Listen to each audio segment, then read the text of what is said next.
So, if you remember, last week we've seen the introduction to CGE models with the micro and macro tools that we need to build a CGE model. Then we have seen a simple model without the government, without the rest of the world. And then last week, we started also an introduction to open economy model. So the objective of today is mainly four things. First, I will continue the tools that we need to build an open economy model.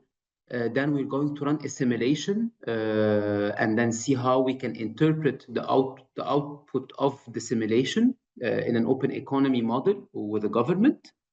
Then we move to the dynamic models after the break. And I will show you an example of a dynamic model, then how to interpret the results over the medium and the long run. And we end the introduction to static models in general and dynamic models. And then tomorrow we have the microsimulation module with Tuhami. So last week I showed the rationale of open economy model and that we want to introduce the rest of the world through transfers and through the flow of goods. We said that we will not focus on the flow of the factors of production, so no migration, no FDI, and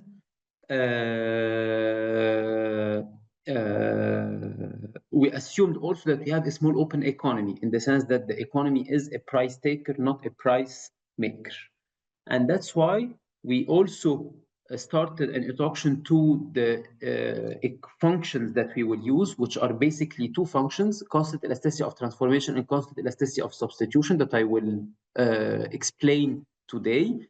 And that we assume that between exports and domestic goods, we have a constant elasticity of transformation, and between imports and domestic products, we have a constant elasticity of substitution. In terms of the data that we need in order to have an open economy model, we need a social accounting matrix with exports and imports, and this is normal because any social accounting matrix includes exports and imports. We need also the data on the current account. We need the different transfers to and from the different institutions, so to households from the rest of the world and so on. And then, as I said, the current account, which is foreign savings. And this can be seen in the social accounting matrix that I showed you also last week. So we're interested mainly in the flows with the rest of the world, right? That includes transfers and so different transfers, exports plus imports. Okay. And then we started the rationale of constant elasticity of transformation and constant elasticity of substitution. And I said that the idea here is that exports, we have a domestic producer who's going to supply his products either to the domestic market or to the foreign one. But we cannot assume that they are perfect substitutes because the producer has to transform these products in order to make them exportable. And to do so, concretely speaking, he has to change the packaging, the labels, and so on.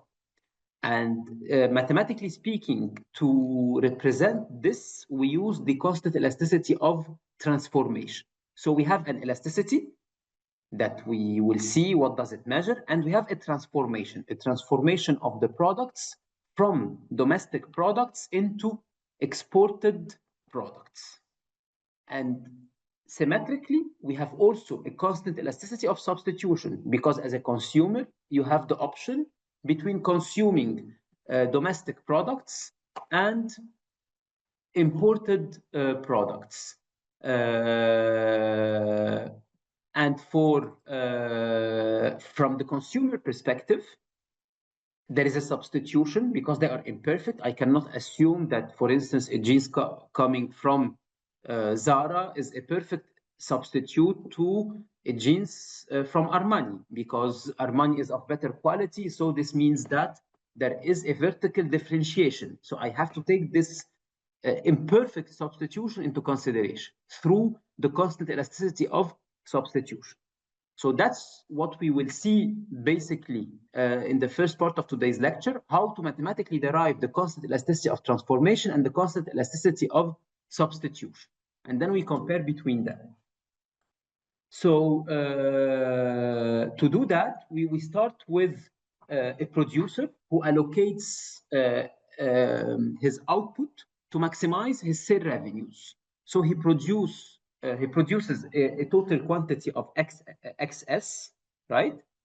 And this production depends on two main, let's say, three key parameters. So we have the B here that represents the scale parameter, like the A in the Cobb-Douglas production function, okay?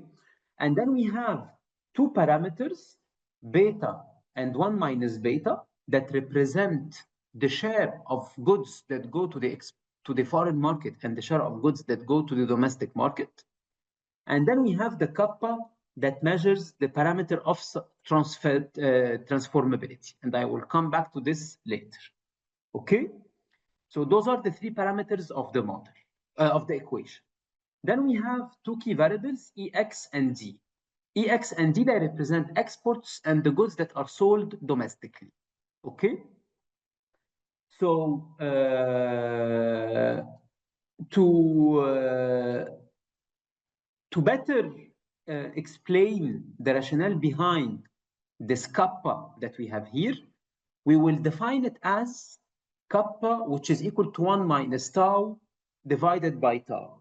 So here kappa is the parameter of transformability, but tau is the elasticity of transformation.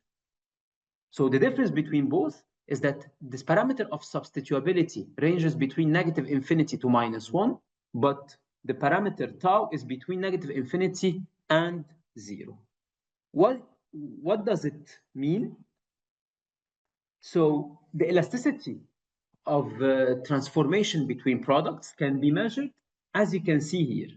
So it's the rate of change between two quantities relative to their level, divided by the marginal rate of transformation. What does the marginal rate of transformation mean? It means it's basically the ratio between the marginal cost of good 1 relative to the marginal cost of good 2. If we assume that we are in perfect competition framework, the marginal cost that we have here is equal to just a second. So the marginal cost that we have here is equal to the ratio of prices, because in a perfect competition framework, the marginal cost is equal to price. So we can assume that the marginal rate of transformation is basically the ratio of prices. If we replace in this relationship the marginal rate of transformation by the ratio of prices, we're going to obtain the elasticity of transformation tau, which is basically similar to any elasticity term, in the sense that it shows the rate of change of the two quantities relative to their levels divided by the relative change of prices. So it's given like any elasticity, we divide a rate of change by another rate of change. So we have in the numerator here the rate of change of quantities divided by the rate of change of prices. From your perspective, what are the quantities that we're talking about here and what are the prices? From the producer perspective, what do you think? What do Q2 and Q1 represent, and what do P1 and P2 represent?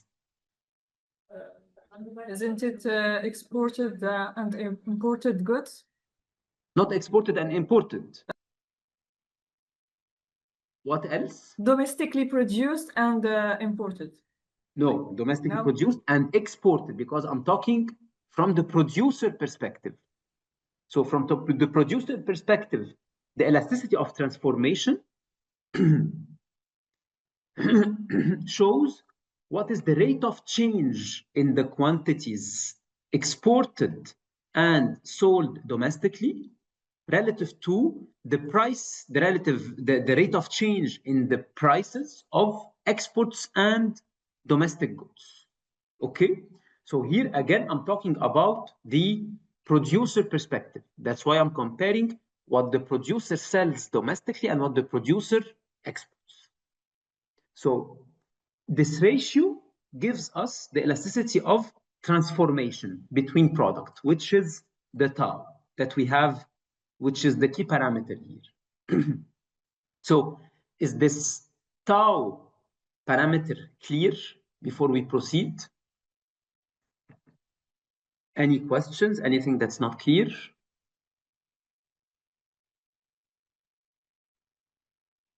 Okay, so once we have this elasticity of transformation, what we do is that we basically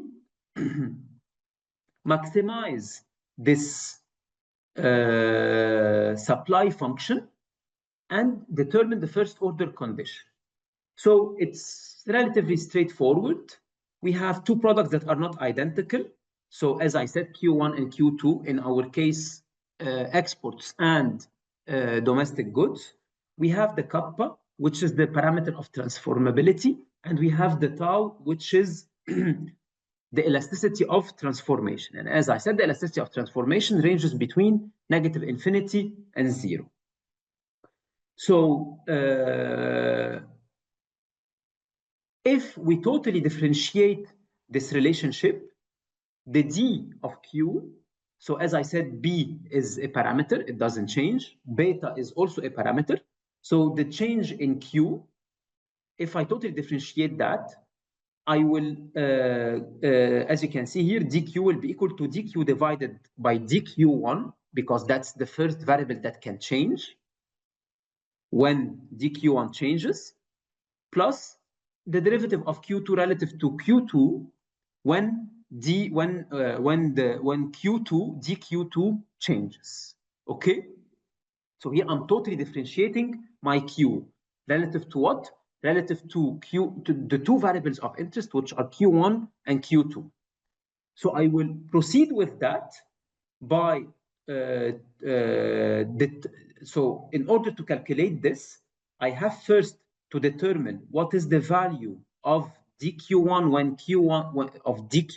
q1 changes, and dq when q2 changes. So I will take the partial derivative of all that, first relative to q1, second relative to q2, then I will replace in this equation with q1 and q2. Is that clear? Any questions? Anything that's not clear?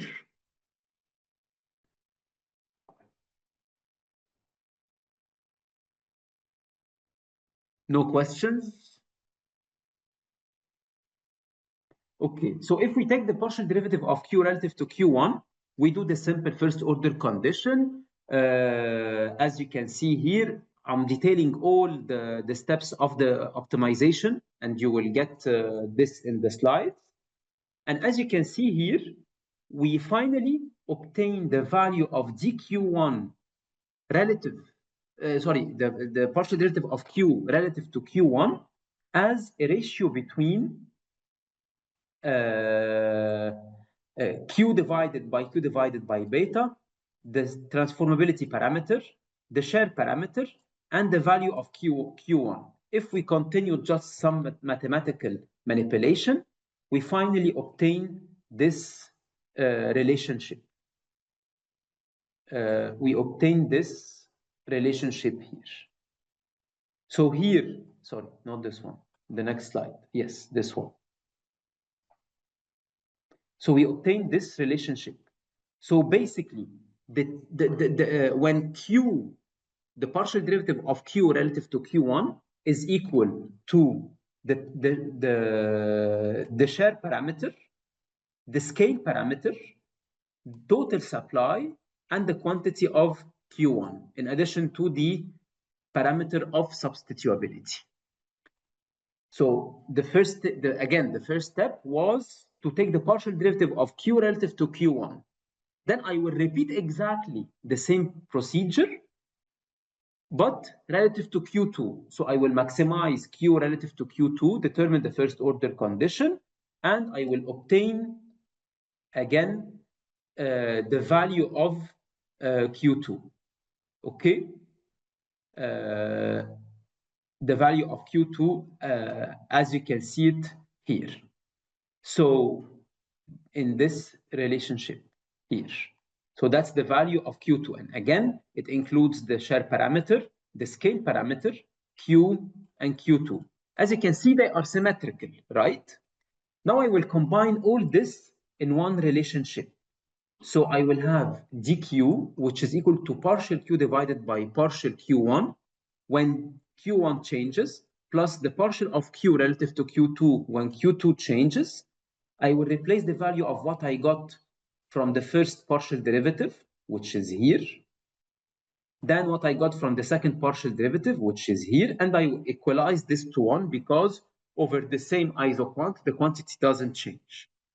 And I can continue by saying that this term is equal to negative this one, right?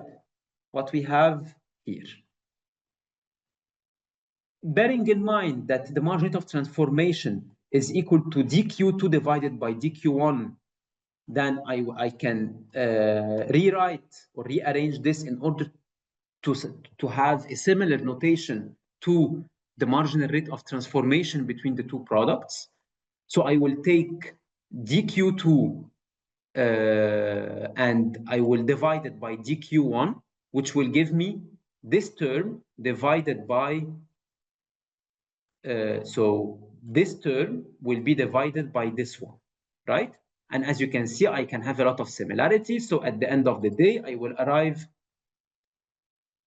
here with the margin of transformation that is equal to the ratio of prices that I showed you in the beginning. And at the end of the day, I will get a relationship between Q2 and Q1 that depends on the elasticity of transformation, the prices of the goods, and their share in the production basket. So clearly, as you can see here, there is a negative relationship between quantities and prices. In the numerator, we have Q2 and in the denominator Q1, while here we have in the numerator P1 and in the denominator P2. So I can exactly replicate this for exports and domestic goods, which will give me, if we assume that Q2 is domestic production and Q1 is exports, I will simply replace Q2 and P2 by the price of exports and the quantity of exports, and Q1 by the other quantity. So this function, which is the constant elasticity of transformation that we have, shows us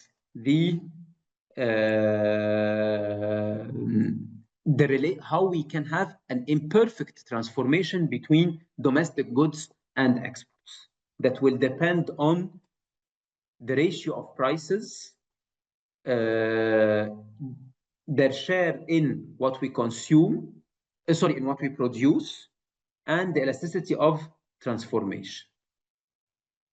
Any questions on this part before we continue? Anything that's not clear? This is really important for two reasons. First, because it shows how in real models we can derive the equations, because basically in order to introduce the relationship between exports and domestic goods, I will exactly write in GAN's code this relationship, okay? So how I obtained it, as I showed. So I started with the supply function. I took the partial derivative relative to Q1 first, relative to Q2 first. Then I took the total differentiation of my total supply on the same iso quantities do not change. That's why I can assume that this total differentiation is equal to 0. And from this derivation, I obtained the relationship between exports and domestic products. Any questions? Any comments? Anything that's not clear?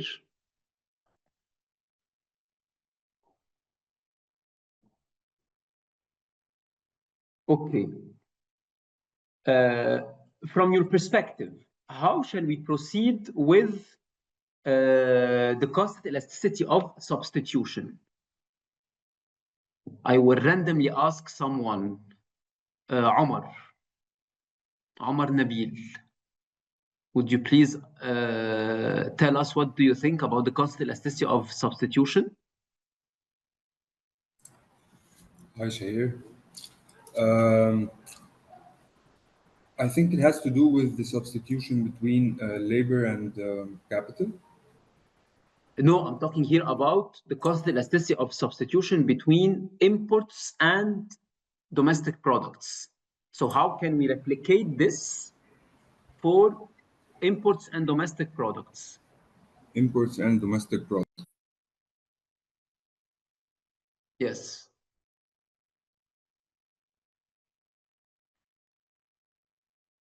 So from which equation shall we depart? From the consumption side, I think. From the consumption, but more specifically, in economic terms, this will be the total, not consumption in the sense of the consumption of private households, but the total basket of consumption or absorption, because the domestic the domestic demand will be satisfied either by domestic products or imported products. So this means that from the consumer perspective, the optimization problem in this case will be that the buyers are going to minimize their expenses subject to the CES aggregation function, and in this case, the demand function that is represented here by Q, right? Symmetrically, like what we have seen in the exports side, or sorry, in the constant elasticity of transformation side, here in the constant elasticity of substitution, I have a basket of goods that will come either from imports that we have here or domestic goods. And again, symmetrically, we have a parameter of substitutability, the share of domestic goods, the share of imports, and the scale parameter. And we will exactly derive the same thing from this equation. But now, instead of looking at the producer side and how he's going to allocate his production between exports and domestic goods, now I'm looking at the buyer's side or the consumer side and how he's going to allocate his consumption between imported goods and domestic goods. So how shall we proceed from your perspective in order to do that?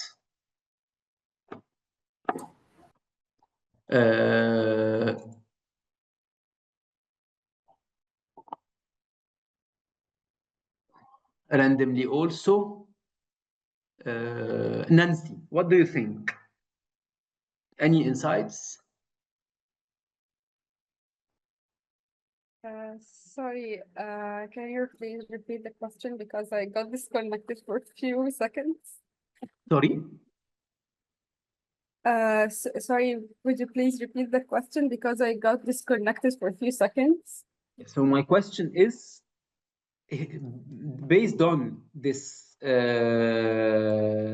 function, and based on what we have seen in the constant elasticity of transformation, how shall we proceed in order to determine the relationship between imports and domestic goods? I believe we will proceed by driving and getting the first order condition with respect to domestic goods and imports. This is more the second step. So first we have to determine the total differentiation. Yeah. And here over the same indifference curve, we have the same utility. So the same, which means that in this case, the total differentiation of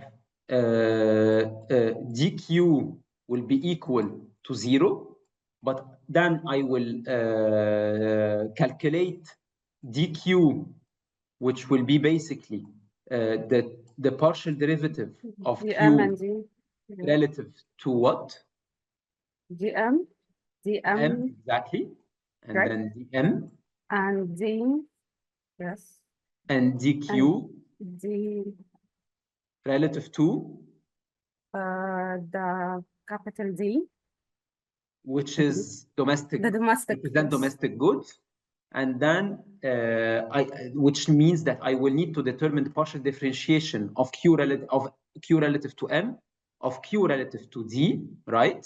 Yes. I will replace it in this equation, equate this to 0, and get the relationship between imports and domestic goods. And here we can see that the demand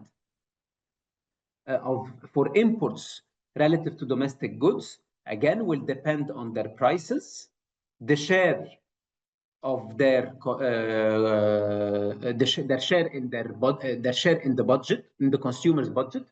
So here alpha represents the share of imports in the consumption basket, 1 minus alpha, the share of the domestic goods in the consumption basket, and the elasticity of substitution. So that's what we call the constant elasticity of substitution function. Why? Because we have here an elasticity of substitution, sigma m, that ranges between 0 and infinity. It has to be strictly positive, right? And it shows how goods can be imperfect substitutes, and that's also what we call in the CGE literature the Armington function. And the Armington function means that goods, they are differentiated based on their geographical origin. Okay? So that's the optimization problem I was talking about with all the derivations. So here the partial derivative of q relative to x1, of q relative to x2. Then instead of talking about the margin rate of transformation, we talk here about the margin rate of substitution, but the idea is very similar until we get the relationship between q1 and q2, which represents the relationship between sorry, here x1 and x2, which represents the relationship between m and d. Any questions on the CES or the CET before we proceed? Anything Yes, that's not clear? yes, I have a question. Is this equation like on an aggregate level? Or Sorry? is it on an aggregate level? Like here we are talking about, when you said the CES is from the consumer perspective. So are we talking about the consumption of the whole economy? Yes, exactly. So my question is regarding the alpha. Can I consider it like the openness rate? Like, sorry, I can't hear very well, like the? Openness rate. Openness rate? No, openness rate is the sum of exports plus imports divided by GDP. Yeah, here I'm just comparing. Here it's more or less a demand function, where the relative demand for imports depends on the relative price, moderated by the elasticity of substitution. I'm talking about the alpha parameter. No, alpha, it's the share. It's not an openness rate. It's the share of what we consume domestically and what we consume from the rest of the world, but not necessarily a rate of openness, because the rate of openness refers to exports and imports relative to GDP. But so it's just a weight in the basket. But if I wanted to calibrate it, yeah, can I take like this like a proxy? No, I will come back to the calibration later. So okay, sorry. I'm just talking about the theory behind CES and CET before we proceed with the calibration. Any questions on the theory of CET and CES? Yes, Dr. Yes. I just want to know, this functional form is the same in all models, or do we need to make derivation each time if we are making an estimation? No, actually, here I'm talking about the generic form of CES and CET, but you can apply it then on the relationship between labor and capital, between skilled capital and skilled labor and capital, between land and capital. I mean, you can replace any two quantities that have two prices to show that they are imperfect substitutes. But I just showed all the details of the mathematical derivation to understand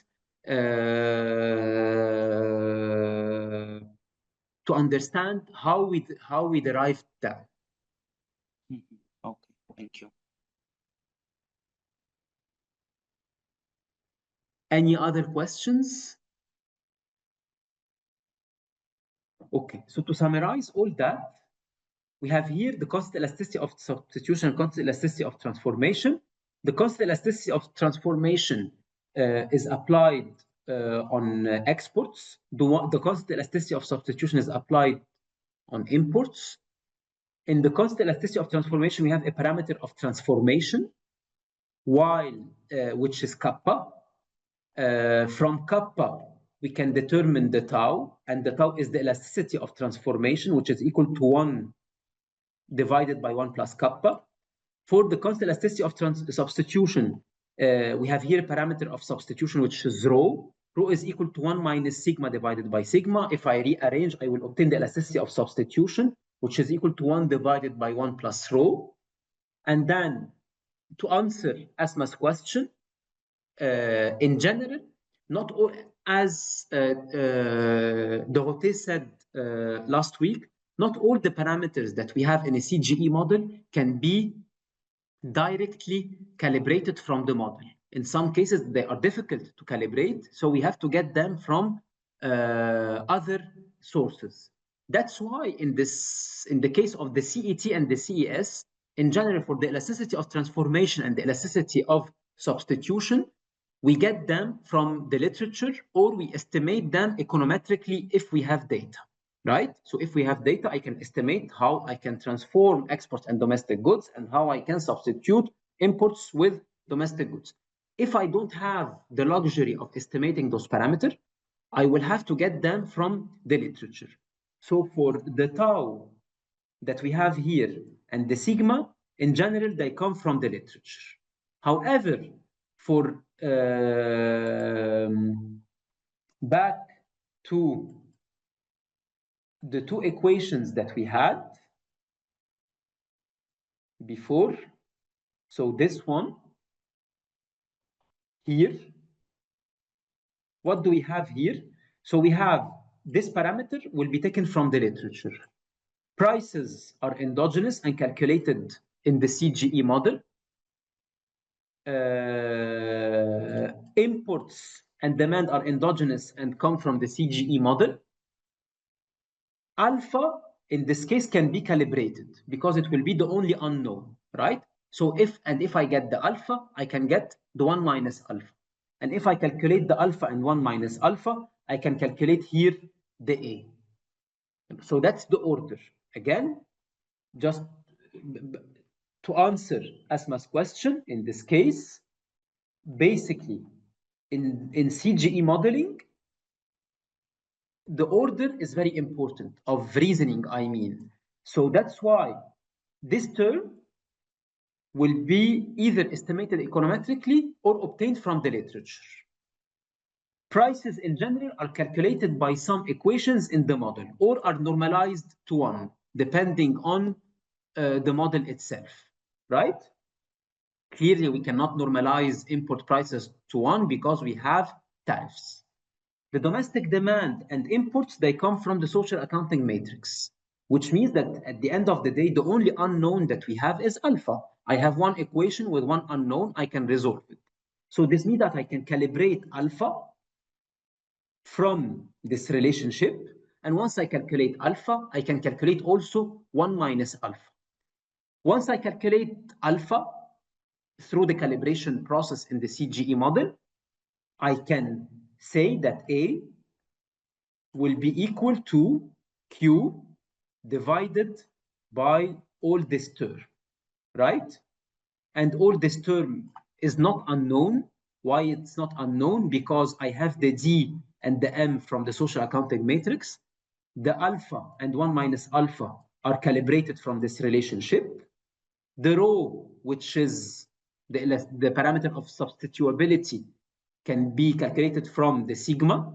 So I have everything that is known, and Q comes also from the social accounting matrix. So the only unknown is A. So we have three parameters: the sigma or the rho, we have the A, and we have the alpha.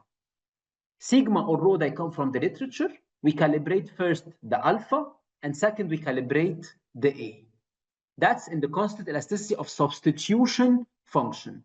In the constant elasticity of transformation, symmetrically, if we move to this relationship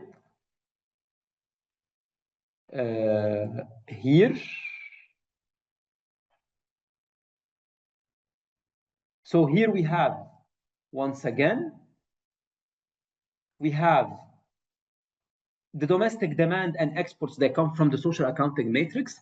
The price of domestic goods and exports, they come from the social accounting matrix or normalized to 1. In general, we normalize export prices to 1 if we don't have any export taxes, which is normal because it's forbidden by the WTO. The tau comes from the literature because that's the elasticity of transformation. So the only unknown is beta. If I calculate the beta, I can calculate the 1 minus beta. And once I calculate this, I can go to the initial relationship where the only unknown in this case will be, so I can, so here, the beta and 1 minus beta have been calibrated. The kappa and tau come from the literature. So this is fine. This one is fine as well. This one is fine. Exports and domestic goods, they come from the SAM. Total supply come from the SAM. The only unknown is the B. So the B will be equal to XS divided by all this term. Any questions on the theory behind the CS and CET on the one hand, or on the calibration and the rationale of calibration? Ibtisam? Shukran, Prof. I have a question regarding something you just mentioned, is getting from literature. So Yes. in practice, actually, I face lots of issue finding something related to my country, as sometimes we are running behind. And then also we couldn't find something to support it from nearby countries with whom we shared some economic characteristics. So what we should do in this case? Well, I mean, it's always a bit problematic for countries for whom we don't have a lot of CGE literature. But at the end of the day, I'm sure that you will find a country that has relatively similar characteristics. So, for instance, for Egypt, if I'm looking at Egypt, so where do you come from? Oman. Oman. So Oman, it's basically an economy that that is oil rich. So mainly we have to look at an oil rich country. And in general, the GTAP database includes several countries that are oil exporters, and you can use their elasticities. That's the first answer. The second point, the first point. The second point related to the previous one, in general, the results of the simulations are a bit sensitive to the choice of elasticities, but not extremely sensitive, in the sense that if you change the elasticity of substitution, the results will change definitely. But if we look, for instance, at a model where I change the elasticity of substitution, or a model where I change the macroeconomic closure by changing the numeraire or changing some exogenous variables, in this case, the results become much more sensitive, which means at the end of the day that the choice of the elasticity of substitution matters and has to be justified, but in terms of the extent to which the results change, the results can change with different functional forms, with different closure rules, much more than they change when we change the value of the elasticity of substitution. To the extent that if I change the macroeconomic closure, I can have some positive effects that can become negative. But if I change the elasticity of substitutions, instead of having, for instance, my welfare increasing by, I don't know, 2.5%, welfare can increase by 1.9% or by 3.2%, but it will not increase up to 10%, right? Unless I change the elasticity of substitution drastically from 5 to 55, which is unrealistic, because in general, when we run sensitivity analysis, we are around the value that we're using, not extreme values. Clear. Thank you. Any other questions on the CET, CES, calibration, and the sources of elasticities?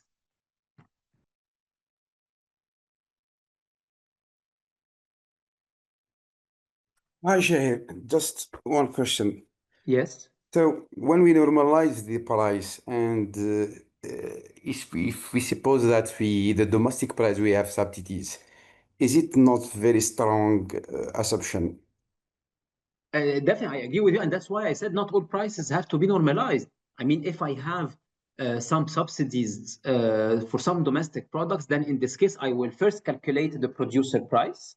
Then I will add to the producer price the subsidies in order to calculate the consumer price.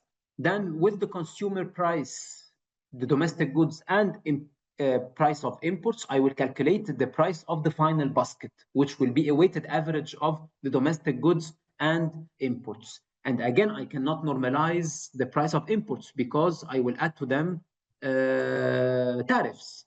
But for the price of exports, if I don't have, for instance, an export subsidy, which is forbidden again by the WTO, prohibited by the WTO rules, then I can assume that export prices are normalized to 1.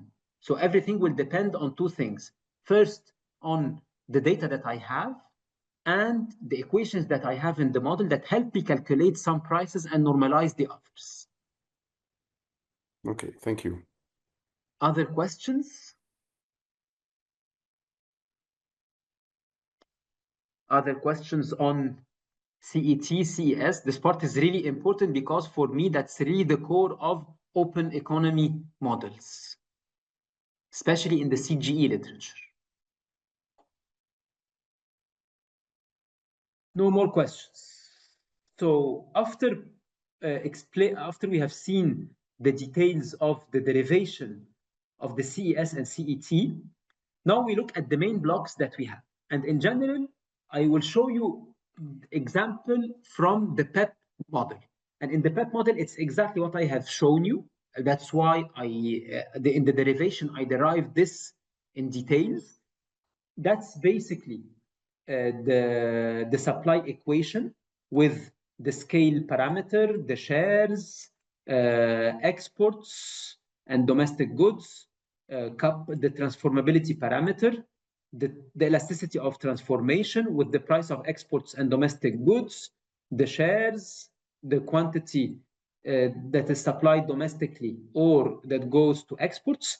And here we have the export demand function. For the export demand function, I'm just here because what's the rationale of that?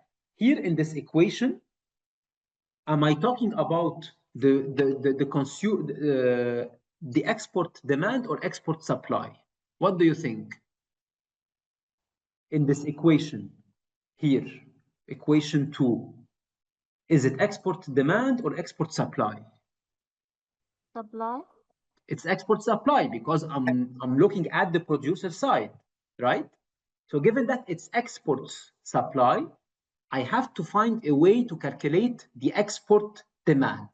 And that's why in the PEP model, this is the equation that we use to calculate the exports demand that will basically depend on the ratio between international prices and FOB prices, to free on board prices, moderated by the elasticity of demand for exports, right?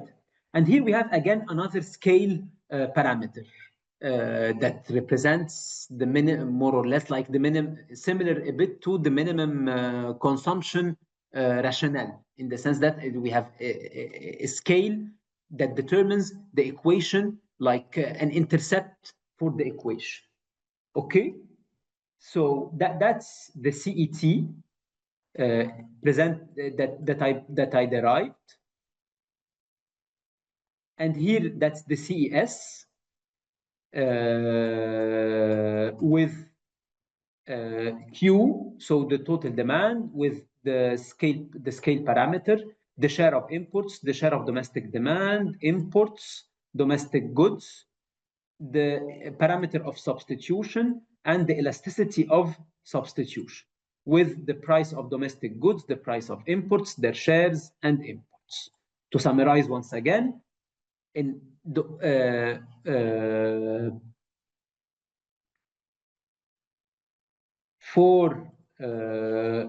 in terms of CGE modeling,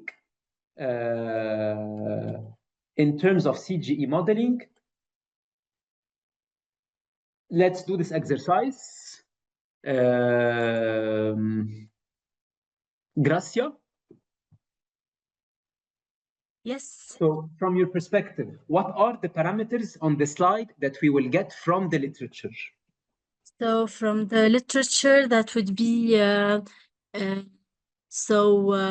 the constant elasticity of transformation, Yes. the first one, and of substitution from the second one. Which is sigma? Yes. And make sure here that we distinguish between the elasticity of substitution and the parameter of substituability, because here the rho is the parameter of substituability, but sigma is the elasticity of substitution. So here the six parameters highlighted in red, they come from the the 2 parameters highlighted in red, they come from the literature. Yes. In what do we calibrate first? So in my head, we have the data from the SAM. So Yes. we have the exports. Yes. And we have so what's like the exports and the demand. Exactly. We have also total supply. And total supply, and then we have the total like the demand. Yes. With imports and domestic demand as well. So all this we have, what is highlighted in yellow comes from the SAM, right? Yes. Yes. Okay. Someone else, Maha.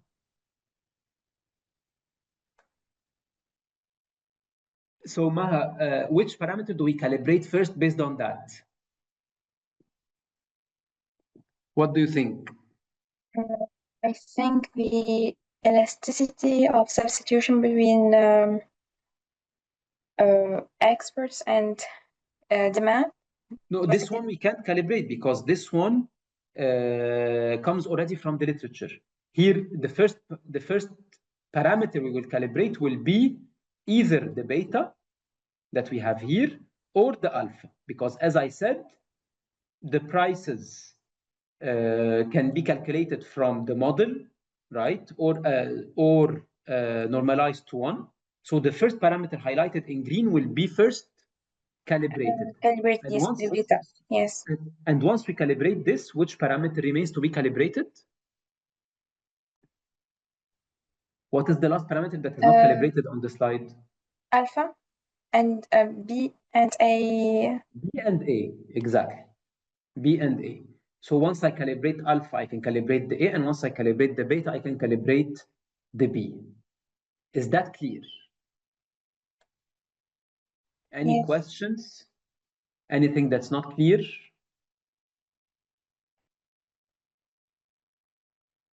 So we have seen the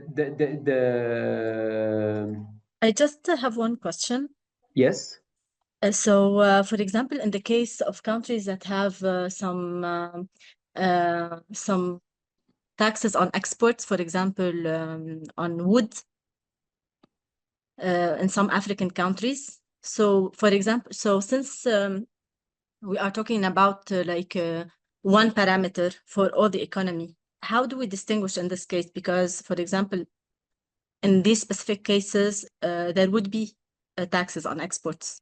Yeah, I mean, you can in given that all the equations are indexed over I or J, depending, you can specify that a certain sector will have an extra tax, will not have a tax, will have an extra subsidy, will not have a subsidy. So I can, for instance, tell GAMS that this equation applies to, for instance, what we do in the real world applies only to goods, because services, some services might not be exportable, right? Like education and health, they are not exportable. So I can tell GAMS that this relationship applies only to goods. And I can introduce another function for services. So I can do exactly the same as you said that. I can add, for instance, in the price equation, I can tell GAMS that you can apply this equation to all sectors except wood, and for wood I will introduce another equation. Okay. Other questions?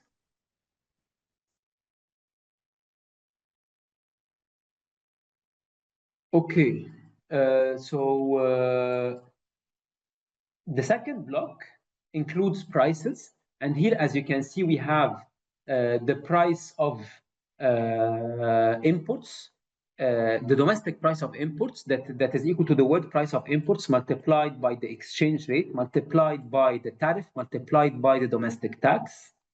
Then the price of export that will be equal to the FOB price, the FOB price, so the free on board price, and given that the FOB price in general, it's a price expressed in foreign currency, we multiply it by the exchange rate and we divide by any export tax if I have some export tax. Then the domestic price, the total price, if you remember also, let me do it here.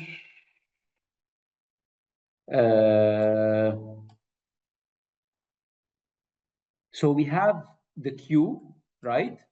That's the total quantity of consumption or the domestic absorption multiplied by the price of consumption will be equal to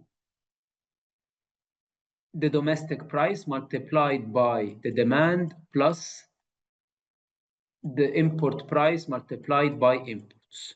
So in other words, I can say that the consumption price is equal to PD multiplied by D divided by Q plus PM multiplied by M divided by Q. In other words, PC here, sorry. So PC that we have here is a weighted average of the domestic price and the import price. Weighted by what? By the share of domestic goods in the total basket of consumption and the weight of imports in the domestic in the same basket, Q. Okay. The same for the total price of supply, because again I can say that total supply, the value of total supply multiplied by the producer price is equal to the price of exports multiplied by the export supply plus the producer price multiplied by what he's going to produce. Okay.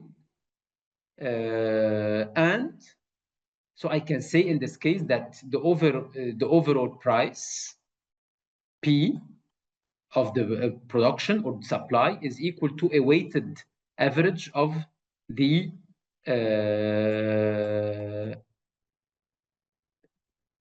export price plus the producer price weighted by the share of goods that go to the domestic market. Okay, Samira? I just got confused in a part. Why Yes. have we used L D divided by Q and haven't used L alpha or beta in the previous equations? Doesn't they show the share of imports out of consumption and the share of exports out of production? Conceptually, I agree with you, but technically, not necessarily. Conceptually, alpha and 1 minus alpha, they show, yes, the ratio. But if you see the math, when we calibrate alpha and 1 minus alpha, they are not strictly equal to D divided by Q. Why? Because here I'm talking about volumes. If you remember last week, Tuhami said that the social accounting matrix includes values, not quantities. Yeah. While in the CGE model, we have to distinguish between which variables are expressed in volumes and which variables are expressed in values, right? Here for the D divided by Q, it's a volume. So I'm dividing the volume of what is sold domestically by what I produce in general, or what I consume domestically divided by what I consume in general, right? But if you look at the way we calibrate alpha and 1 minus alpha, they include more things than just this ratio. So that's why we cannot really use alpha and beta in this case. Okay, so because I just want to ensure that I understand well. So here we are dividing quantities, but an alpha and beta are more values or have more variables in consideration. So they are not exactly. So, I mean, 2/3 of what you said is correct. We are using here volumes, yes. Then they are not the same, yes. But for alpha, they are not necessarily only values. I just said that they include more, because let me go back to just a second. I will just delete this.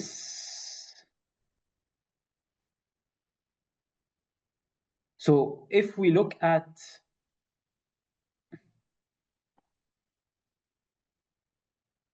the equation that we have here, right? So from this one, we can calculate the alpha and 1 minus alpha. How? It will be a bit long, and I don't have the tablet, so I will bear with me.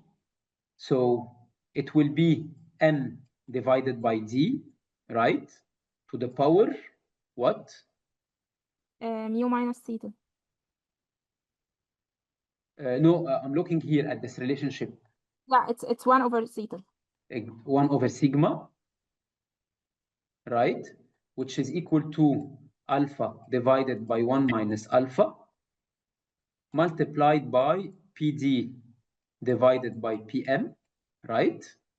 So I can say that it will be PM divided by PD multiplied by M over D to the power of 1 divided by sigma, which is equal to alpha divided by 1 minus alpha. Correct? If I take the inverse of all that, it will be PD divided by PM. This is actually a very good question because it will show us how we concretely calibrate the alpha. Then it will be M divided by D negative 1 over sigma, which is equal to 1 minus alpha divided by alpha, which is equal to 1 over alpha minus 1. So I can take the minus 1 here and put it on the other side, right? It will be 1 over alpha. Then in this case, alpha will be the inverse of all that. Is that clear? Yeah. So that's why alpha and 1 minus alpha are not just the ratio of values. They are way beyond that. Thanks so much. Any questions? Anything that's not clear in the calibration, in the idea of the calibration? Okay, final thing in the blocks. So I talked about the trade block. I talked about the prices block. The final block is the closure block. And in the closure block, in general, two important things. We have first the we have two key variables in the closure block. We have the exchange rate and we have the current account. In general, if we assume that the exchange rate is the numeraire of the economy, then in this case, if it's the numeraire of the economy, therefore it will be fixed, right? Which means in this case that the current account will have to adjust given that the exchange rate is constant. In some models, we can assume different things. We can assume that the real exchange rate will be changing, but the current account itself is fixed, and which means that the exchange rate will adjust in order to abide by the condition imposed by the constants of the current account. Okay, so again, which one is correct? It depends on what you want to do, and it depends on the characteristics of the economy. So if we have an economy where the exchange rate is relatively fixed, therefore I have to assume that the exchange rate is a numeraire. If I want to shock the exchange rate itself and see how the economy reacts, then in this case, I have to make the exchange rate exogenous and simulate it. Okay? What are the other applications that we can use? We have multinational models like Mirage model, like GTAP, and those models in general, they are clearly open economy models, but much more complicated than the ones we are using. Why? Because they rely on the whole world, not just one country relative to the rest of the world. But we model the US, we model the EU, we model the different regions, and we need much more data. And in general, we use the data coming from the Global Trade Analysis Project. You have to subscribe to get this data. It's not free, but in general, some older versions are free. And then those models are more complicated to be implemented. That's why you have really first to master the simple models that you are working on, then work with a single country model, and then move to a multinational model. If you move directly to a multinational model, you will just press on some buttons and get some results. And as you know, the strategy is not very good because this is what we really call in the CGE literature, garbage in, garbage out. If you don't understand what you're doing and how you code each line in the code and how you obtain the results, you will not be able to interpret the results. So that's why to master CGEs, you have first to understand the theory that we're talking about, then the very simple models like exercises, then single country models, and then multinational models, which are very useful, but much more complicated. We can also include in this, in single country models, different trade partners. So for instance, now I'm working on the effect of the carbon border adjustment mechanism that is implemented by the EU. And in the social accounting matrix of Egypt, I have to distinguish between the EU, because the CBAM is imposed by EU, versus versus the rest of the world. So this can still be done in a single country model, but I'm not modeling what's going on in the rest of the world, right? We can also, in the open economy model, introduce the mobility of factors of production, like labor for migration or capital for FDI. But the model that I will show you is simpler than this, just to see how a simple open economy model can be implemented and how we can interpret the results. Gracia, you had a question? Yes. So on the multinational models, I don't understand how the data looks like. Is it like SAMs aggregated at the regional level, and this data is used, or how does it look like? So the data itself is huge. So you have a social accounting matrix either for each country, in general for each country, for those, because we don't have data for all countries, but we have data for a few, for let's say around 120 or 140 countries. But then those who developed GTAP, they developed also an aggregator.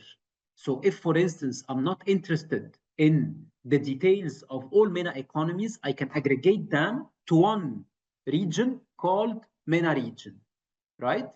Let me show you an example of that to have an idea about it. So that's, for instance, a paper that I did long time ago using the Mirage model, and this one I want to show you, just to show you. Yes, here we go.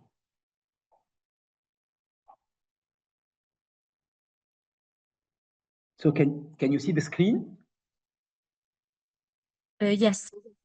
So here, that's the Mirage model, and in this paper, I was trying to see the effect of trade facilitation, which is basically means what happens when you remove administrative barriers to trade. In a previous paper, I had a model just for Egypt using a single country model, TEP, that we will see. But I wanted to see also what happens if the trade facilitation initiative applies to the whole world, okay? But I wanted to compare also the results from the multinational model like Mirage with the single country model, which is Egypt. So that's why in the aggregator itself, it's not in this document because here that's the published version and it was in the appendix.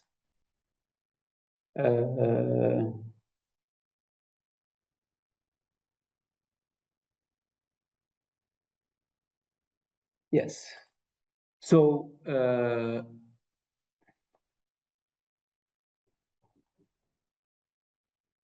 here is it.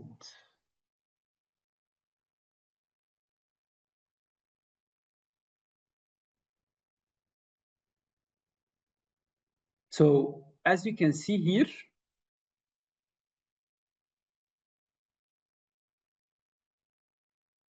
this is the aggregation that I had. So I aggregated developed countries in these regions. And then I had some developing regions, but I kept India, Mexico, Brazil because they are important economies. I kept Egypt because I just wanted to compare Egypt in the multinational model relative to the single country model. And then the rest of the other regions have been aggregated. So which means that at the end of the day, we'll have a social accounting matrix for each of these entities, whether they are countries or regions. And the result of the multinational model will give you the effect on all these countries because the policy simulation itself is implemented in all the countries at the same time. Is that clear? Yes, thank you. Okay, now we move to the model. I will show you that, and then we I will show you the code, the model, the code, then we break, and after the break, we run the simulation, we interpret it, and we move to the dynamic models. So here we have a simple economy model, a simple version of an open economy model that includes a production function, a Cobb-Douglas production one, very classical with labor and capital. Okay. With labor and capital and the share parameter of each factor of production. Then we have the demand for labor, the demand for capital. We assume that you have a representative agent that will collect the revenues from labor, from capital, from the customs, and from taxes. So which means that this revenue includes the revenue of both the government and households.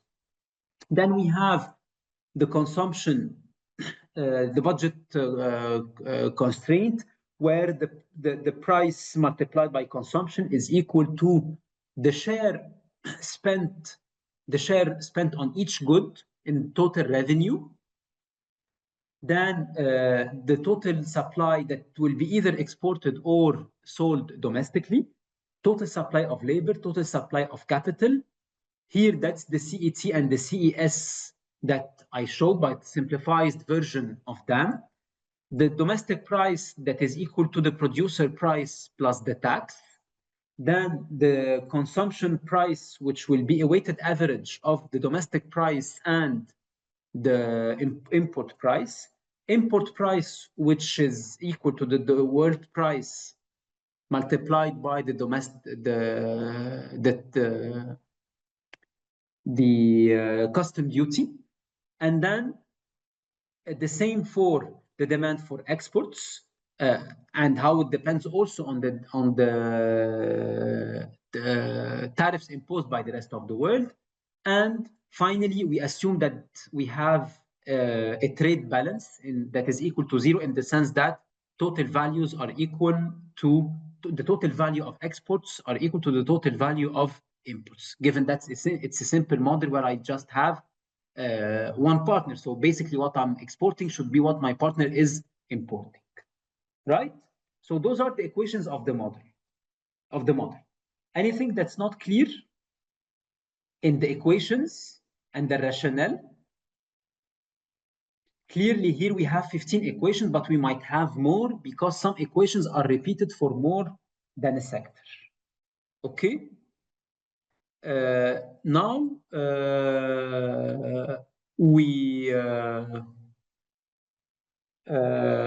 after we have seen this, I will show you the code, which is straightforward.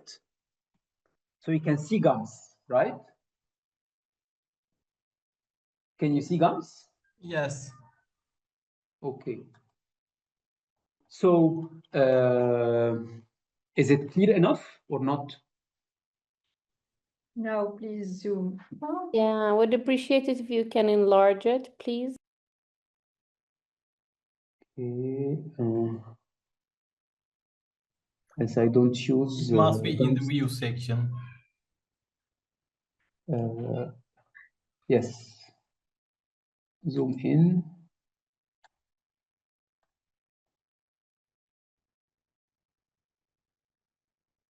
Is it clearer? A little bit more, please.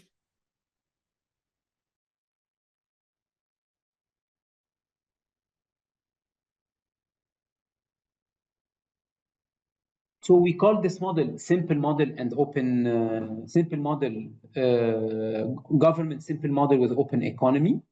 We set the sectors that we have, which are industry and agriculture. Then if you remember from what we have seen also, for the parameters, we have two types of parameters. The real parameters of the model, which are like alpha, like the sigma, like the beta, the kappa, the tau, all these parameters, okay? And we have also the data of the base year, because we said that the data of the base year can be considered as parameters. But in GUMS, we distinguish between the endogenous variables in general and data of the base year by adding an O to the data of the base year. So here we have the classical parameters like A and alpha, but we have also data of the base year with an O because they are the parameters, which is the case of the output, capital demand, labor demand, wage, capital rent, revenue, consumption, and so on. So we declare everything under parameters. So far what I've done, I declared the set with a semicolon, and the semicolon is very important because if we don't add it, GUMS does not understand that that's the end of a certain section. Then we declare the parameters of the base year, the parameters in general, like A and alpha, like the import tariff, the export tariff, like the sigma, like the gamma, and data of the base year with an O.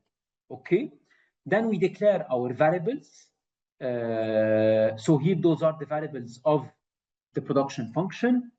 The labor demand and capital demand, the revenue, consumption, the Léon variable that was explained last week by Dorothée. And if you remember, that's the variable that guarantees that my model is balanced, because it should be equal to 0, showing that I don't have any outflow in the model. Then the labor supply, capital supply, the producer price, consumer price, the disposable income, which will be the income minus the taxes we pay, because the income, this disposable income, will be used in consumption. Then I can distinguish between the total revenue and the revenue of the government. Here, the total income, then the domestic import price, the domestic price, the world import price, imports, exports, and domestic demand. How many equations did we have? 15 items, but they can be more because some equations are indexed over I. So I have the output function. Sorry, let me put it here. Oh, sorry, not this one.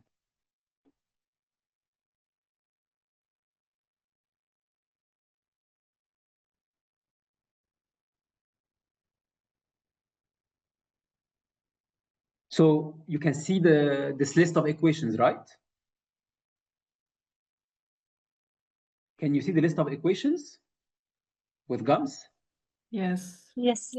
Yes. So here we have 15 equations. So we have the output, labor demand, capital demand, household income, household consumption, the consumer price, the disposable income, the government income, total income, the domestic demand, import demand, domestic price, import price, export supply, the goods market equilibrium, labor market equilibrium, capital equilibrium, and trade equilibrium.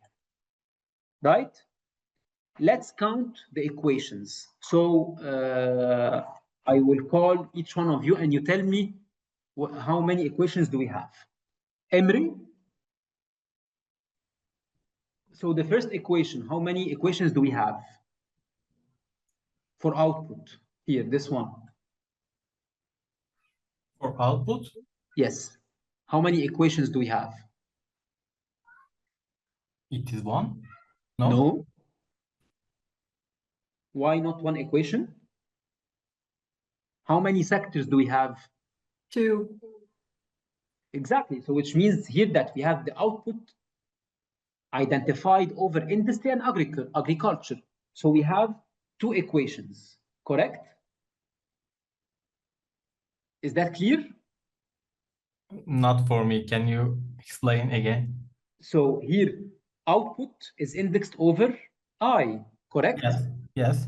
Which means that I will have one equation for industry and one equation for agriculture, right? Okay. Yes. So here we have 2 equations. Yeah. Okay. It's clear now. I will write it here. Then, Asma. Yes. Labor demand, how many equations? As well, 2. 2. Gracia, how many equations for capital? Same, 2. 2. Rabia, how many equations for household? Household income? 1. 1, exactly. Sorry.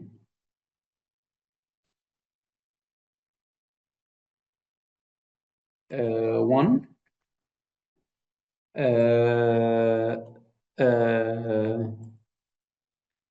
Osama, how many equations for household consumption? 2. 2. Ayub, how many equations for price consumption, consumer price?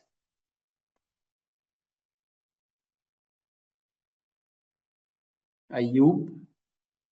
Nancy, how many equations for the consumer price? 2. 2. Omar, how many equations for the disposable income? 1. 1. Amina, how many equations for the government income? Also 1 equation. 1. Amina, also how many equations for total income? Also 1. 1.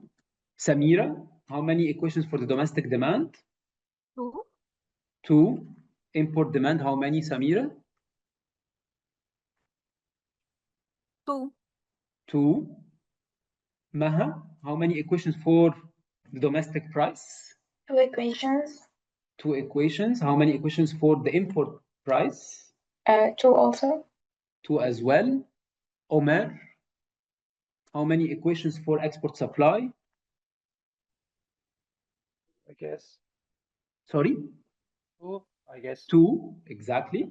And then for the, I think everyone participated. Did anyone, Ali, sorry.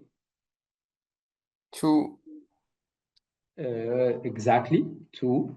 And Just, then for the one labor comment, market please. equilibrium, 1. For the capital market equilibrium, 1. And for the trade equilibrium, 1. So let's count these equations. We have 1, 2, 3, 4, 5, 6, 7, 8, 9, 10, 11. 11 multiplied by 2, 22, plus 1, 2, 3, 4, 5, 6, 7. 7, so we have 29 equations, right? Shahir, yes. Please, just could you please put some comment in the do file?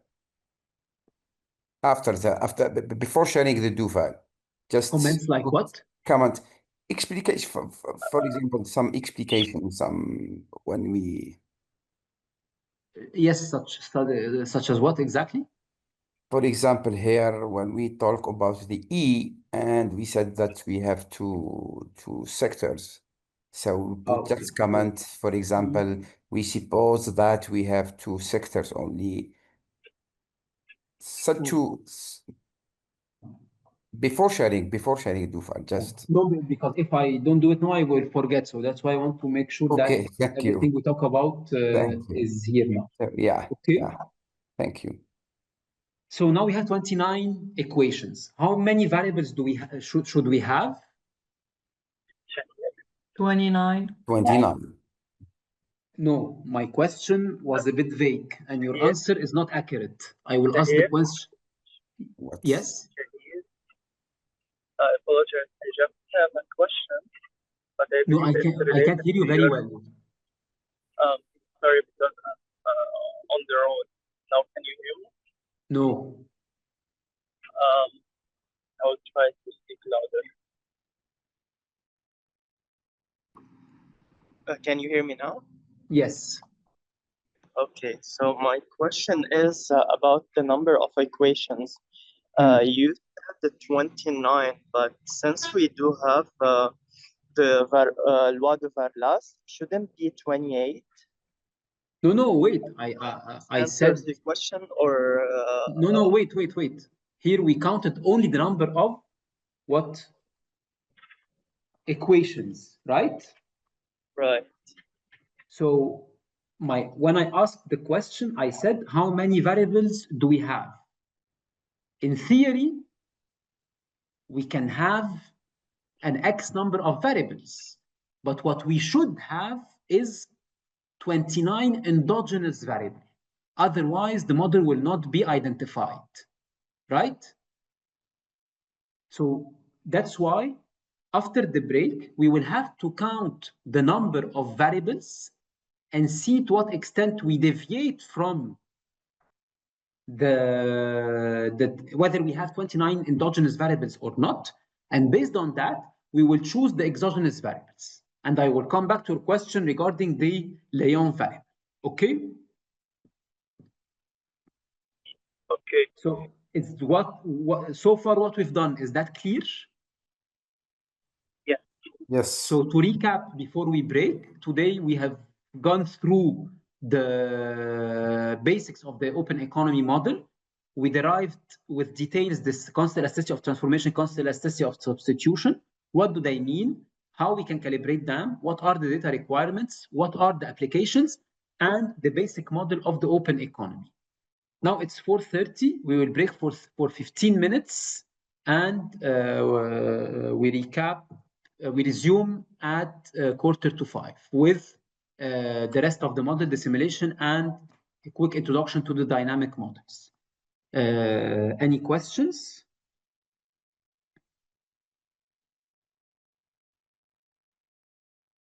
Okay, so have a nice break and see you in a while.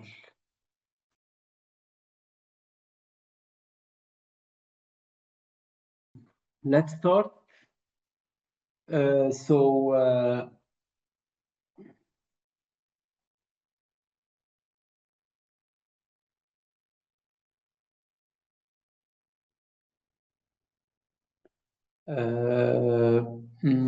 Now let's back to Stata. Okay, I'm sorry. So we counted 29 equations. Let's count now the variables. Okay. Output, we have 2 variables. Capital demand, we have 2 as well. Labor demand, 2. Labor, the wage, 1, because we assume that capital and labor are mobile between sectors, and the capital rent as well. Then, sorry. Yes. How the household income, 1. Household consumption,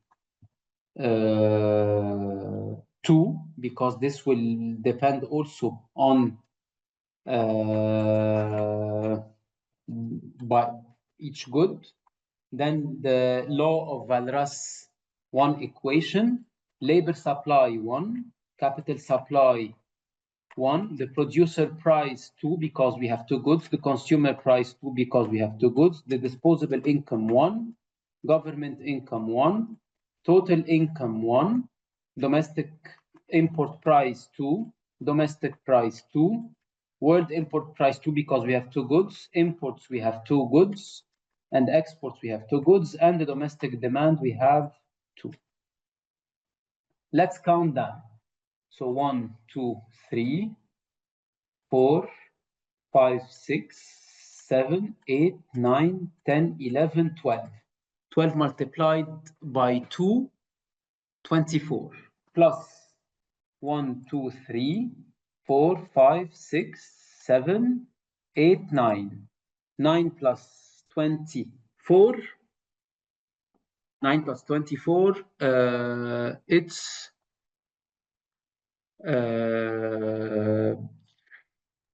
33, right? 33. Yes. So 33 variables. How many equations? 29. So is the model identified? Yes. It is or it's not? No, it's not. It's not identified because I have more endogenous variables than equations. So the model is not identified. If it's not identified, so I have to assume that some variables are exogenous.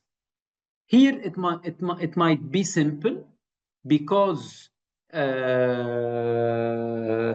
we can assume that world prices are exogenous. In all cases, it's a small open economy.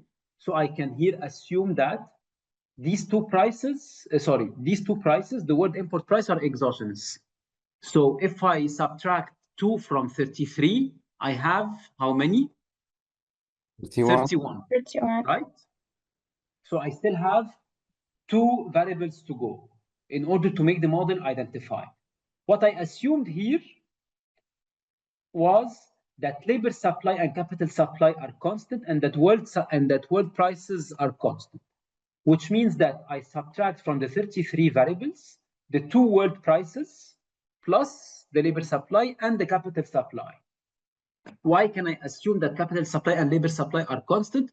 Because it's a short-term model. Therefore, neither capital supply nor labor supply can change. So if I have 33 variables, out of which 4 variables are exogenous, 29 variables are endogenous, and 29 equations. Is the model identified? Yes, it's okay. So it's identified. So I will write down the equations like what we have seen last week. This is just the mathematical formulation of the model that we have seen. with the equilibrium block, nothing new. Then we assume that the prices at the base year are normalized to 1, especially the producer price, wage, rent, world prices, and the price of consumption. Here we have the data that come from the SAM for the capital demand, labor demand, exports, and imports. And tomorrow, Tuhani will show you also the matrix version of these data that will be used in the microsimulation, just to have an idea about a simplistic SAM based on these data. Given that the SAM includes values, not quantities, so we have to convert the values into quantities, and that's why we divide here the capital demand by rent, the labor demand by wage, exports by the price, imports by the world price. Then we have the taxes for the agriculture and industry. All these data, they come from either the SAM or additional sources, plus the elasticity of substitution and tariffs. Then we can proceed with the calibration of the data of the base year. So here a question. Here the output is expressed in quantities or values. What do you think? In line 146.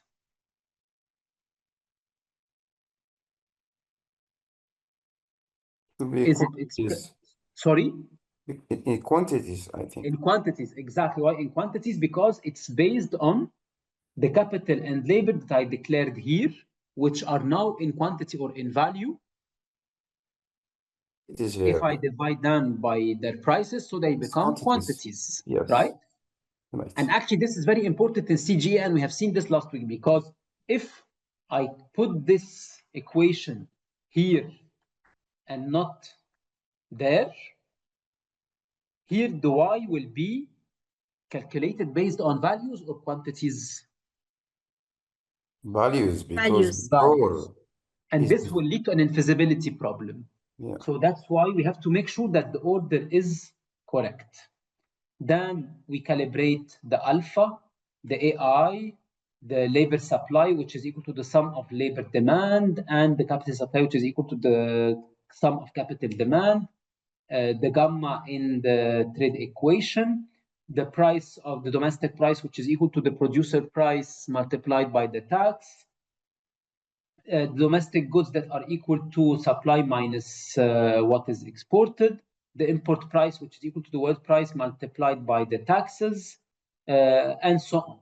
Then the revenues, here that's the share of consumption, and then we move to the initialization stage, where what we have seen also last week is that when we add the .L, it stands for the endogenous variable, and .fx for the exogenous variables, right? So here it will be YL because output is endogenous. And basically what we tell GAMS is that output is endogenous, it's indexed over I, and it will start from its base value Y0, YO, not Y0, okay? The same for all the variables, and in general, for GAMS, whenever any variable is not declared exogenous, by default is endogenous. So we have to make sure that we distinguish between both. And at the end, I just add the .fx to the three variables that we agreed on, which are the world prices, because we have a small open economy, labor supply and capital supply, because it's a short-term model. And as you can see, whenever I choose a closure, I have to justify why. Okay, this is very important in CGE modeling. And then model solve, let's forget this for now, I'll come back to this later.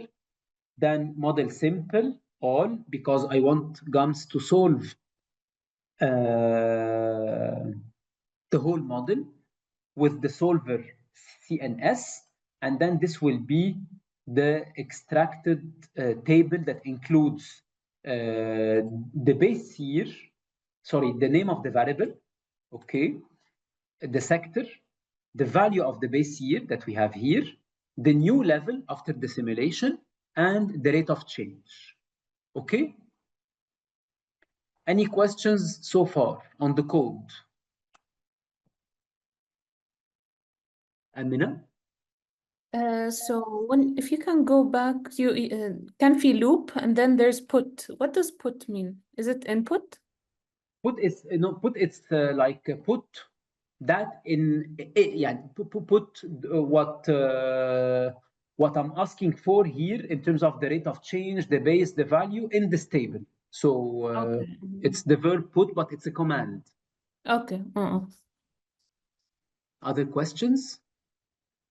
Could you please come back to when we declare these exogenous variables, exogenous? So we add just x, okay.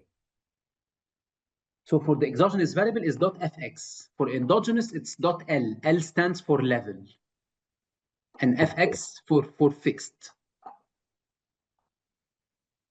Thank you. Other questions?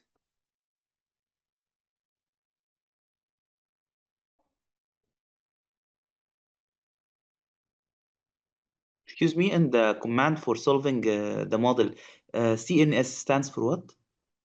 That's the solver that we use, and the CNS is the constrained nonlinear solver. Correct, Tuhami? Or Dorothée? I think it's yes, it's the constrained nonlinear, right?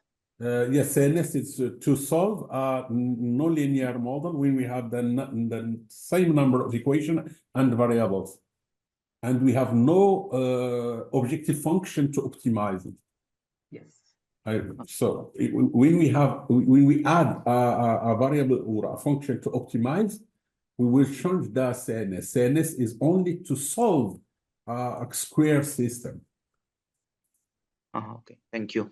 Because then there are other solvers like the NLP, the nonlinear programming. What other solvers are used? Conopt, Minos, and Minos 5. Minos as well. Solvers are to solve an optimization. We can use both of those solvers in the same problem. Tomorrow I will return on that and I will explain more this. I will show you the difference between in an example. Great. Oh, thank you so Other much. questions? Okay, now the simulation that we will run is that we assume that the tariffs, given that now Trump is increasing tariffs everywhere, so we assume that tariffs are going to increase, okay, by 20%. So I assume that the tariffs of the base year will be multiplied by 1.2, okay? We will run the simulation and interpret the results. So if we run the simulation, as you see here on my right-hand side, we have an infeasibility of -10, which means that there is no infeasibility. Clearly, the model runs through several iterations. In the beginning, we have an infeasibility because we have a shock, but then the model has to run several iterations in order to find a new equilibrium with the shock and therefore without infeasibility. And if we look at the output of the model,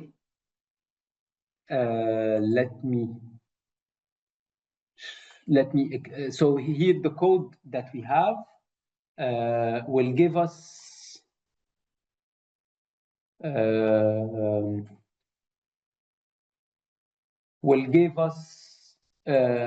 the Excel file that you can, I'm just opening it. So in general, it is extracted in the same folder in which we have the GUMS project, okay?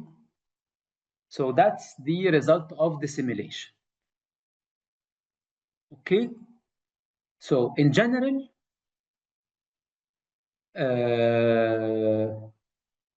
that's the incomplete code, and that's why we don't have trade. Let me add the trade line quickly because this is important in the analysis. Oh, yes, I will add it quickly.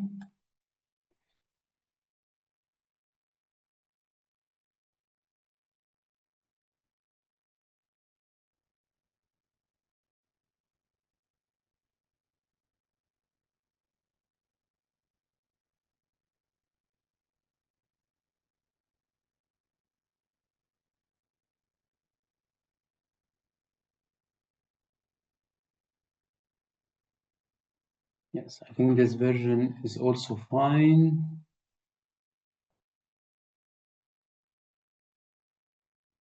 So, yes.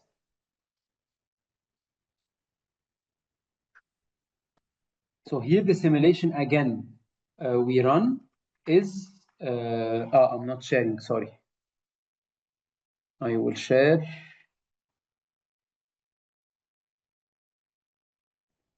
So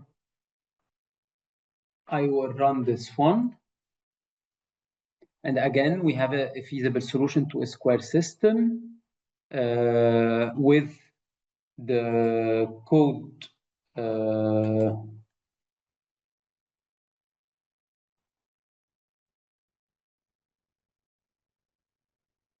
and the file that is extracted, which is results. So can you see the Excel file?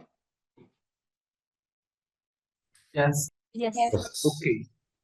So now, as you can see here, that's exactly what I told GUMS to do, to extract one column with the variable, one column with the sector, one column for the base year. Those are the values of the base year for the new level and for the rate of change, okay? Labor supply and capital supply are exogenous, so that's why they are equal to 0, right? Now, in order to interpret the results of the CGE model, we will interpret it together.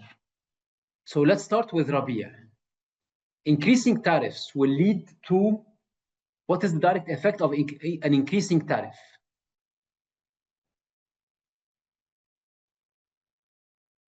Rabia, any insights? You're muted.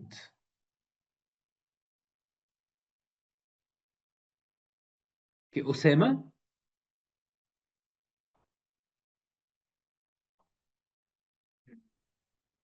I think it will lead to an increase in the quantity produced in the agriculture sector by 1.8%.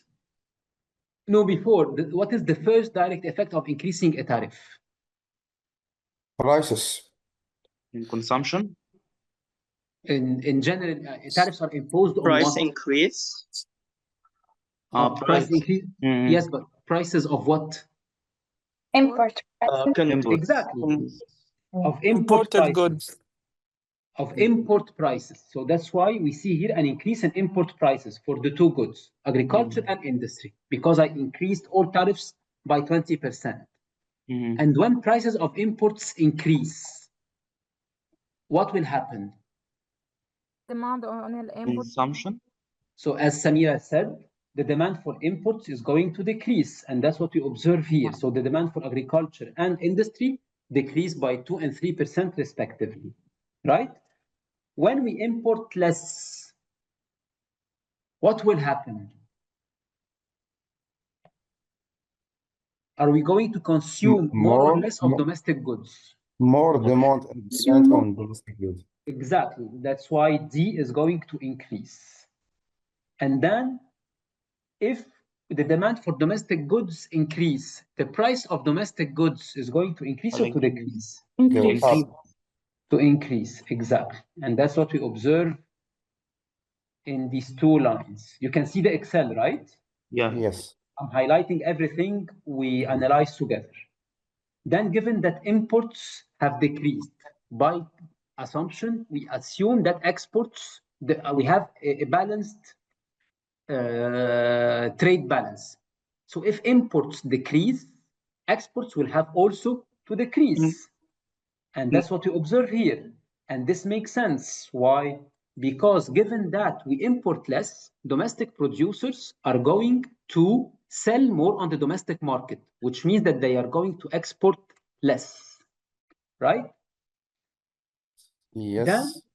Then PC is a weighted average of PD and PL. So we observe an increase in the consumption price, but it's between the PD, it's higher than the PD, but lower than the PM. And as I said, the PC, which is the price of the final basket, is a weighted average of the price of imports and the price of domestic goods. Okay? What variables we still have to analyze? We have the producer price, consumption, income, and we have labor and capital.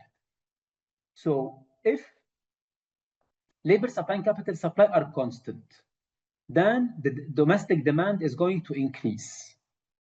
This means that, in theory, we should increase our domestic product, right?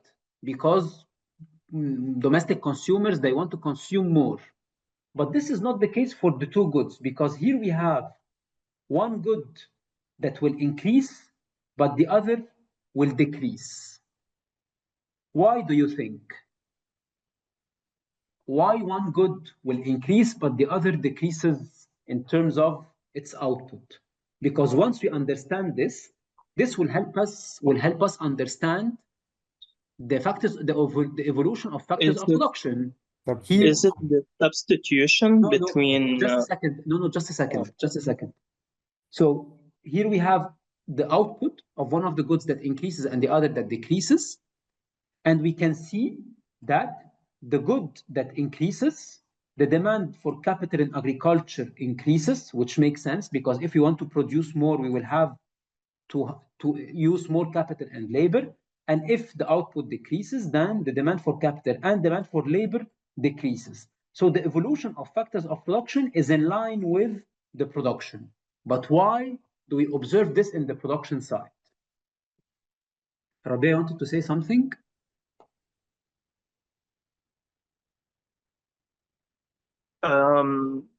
Maybe just to answer your question, perhaps is it because we assume that we are using Cobb-Douglas production function with the constant return to scale, rendement d'échelle constant? Is that why? That's why you mean one of the goods increase and the other decrease? Yes, by the same amount. They are not exactly the same amount. They are slightly different. No, if you see the industry decreased by 0.75, while the agriculture increased by the same amount. Yeah, more or less, but not identical. Yeah. Possibly yes, but that's more importantly from an economic perspective. Samira, what do you think? I think maybe because the labor and the capital are constant, so and there is mobility. So if labor and capital what? Labor and capital supply. Yeah, labor and capital supply are constant. So if I want to increase the production in one sector, I will have to transfer the labor from the other sector to this sector, and I can't change the technology of the production in the short run. So if I devote it to increasing the production in agriculture, labor will transfer from an industry to agriculture, and this will lead to decrease in the production of the industrial sector and the increase in agriculture. Yes and no. Yes, because I agree with you that the technology of production does not change in the short term, that the capital supply and labor supply are constant, but the constants of capital supply and labor supply, if capital demand and labor demand will increase, this will lead to an increase of their remunerations, right? The WL and WK that we observe here are the prices of labor and capital. So if the labor supply is constant and we demand more labor and capital because we want to produce more, then the remuneration will have to increase. And if the remuneration increases, this means that income here is going to increase. And if income increases, then the consumption is going to increase, right? And here, if we increase, let's keep this one. So far we explained everything except for why the production of one of the two goods increases and the other decreases.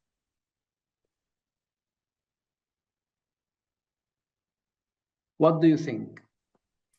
Any other suggestions? Maybe labor and capital used in these sectors, they are different and their price is different. Sorry? Capital and labor used in this sector, they are different level in the... Exactly. So we have one sector that is more labor intensive and the other that is more capital intensive, right? Yes. So that's an explanation. What else? Maybe because the capital are imported, and when there is tariff on the imports, this affect the industrial sector? No, because here we assume that capital and labor they are not subject to any international mobility. I don't. Oh, okay. So let's go back to imports, because as you can see here, imports of agriculture and industry, right? These two lines are very important here. Why? Because the decrease in which product is more important? Industry. Industry, exactly, is more important, right? Which means here in this case that we are importing less of industry and we are importing slightly less of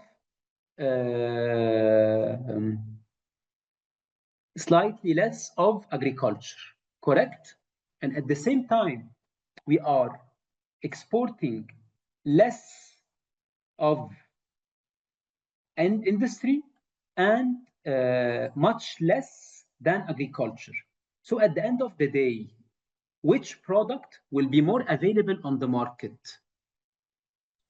Agriculture. Agriculture, right? So here we observe a positive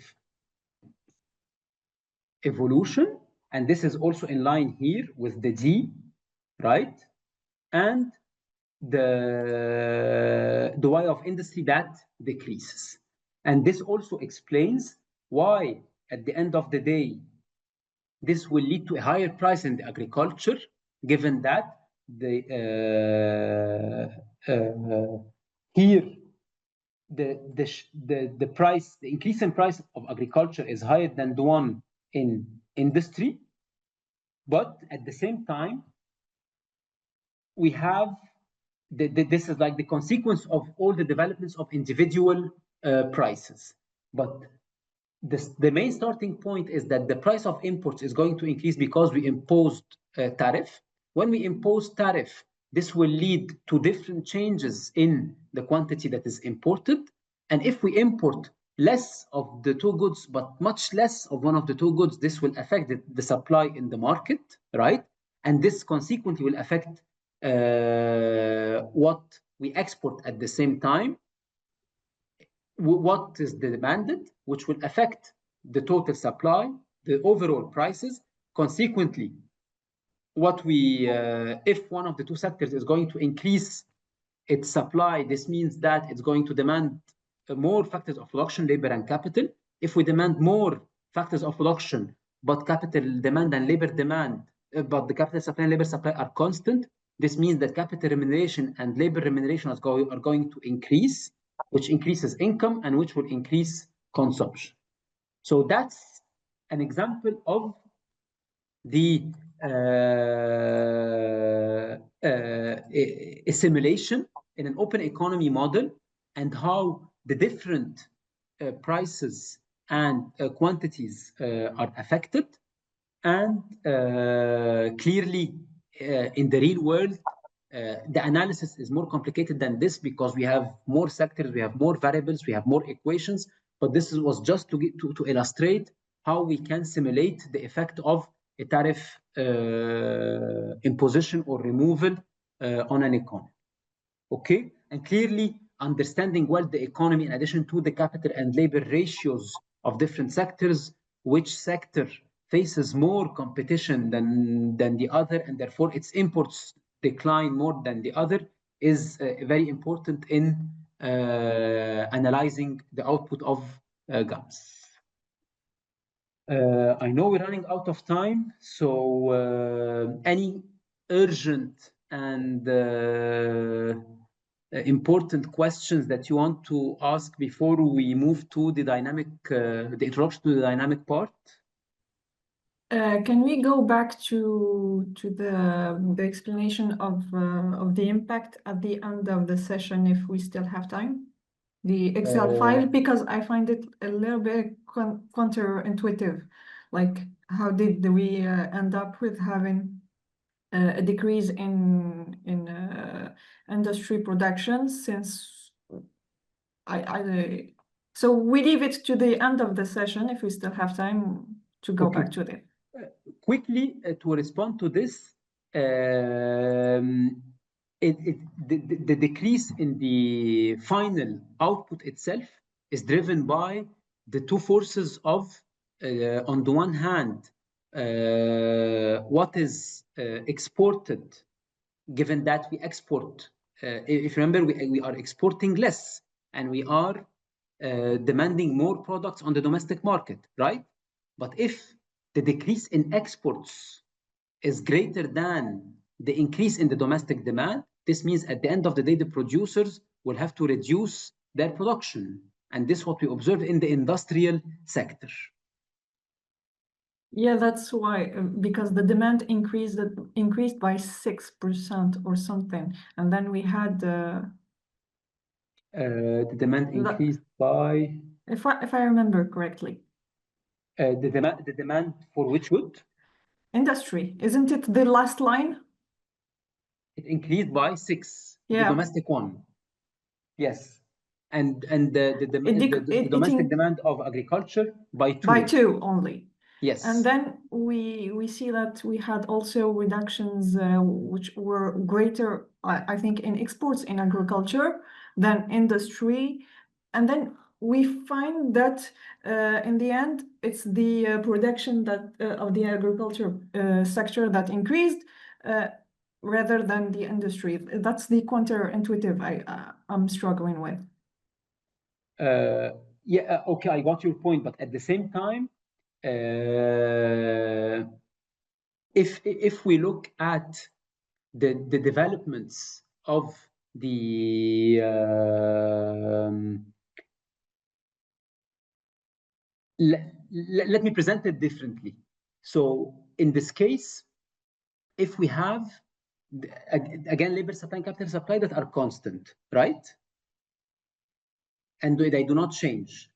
And if the demand and labor they increase in the agriculture sector, but they decrease in the industrial sector, that's what we have seen. This will be associated to a lower production. Is that correct? Yeah. Okay. So now, why do we observe these developments for factors of production? Because one of the sectors is more capital intensive, which is industry. If we calculate the capital to labor ratio of industry, it will be 10 over 5. So it will be 10 over 2, which is 5.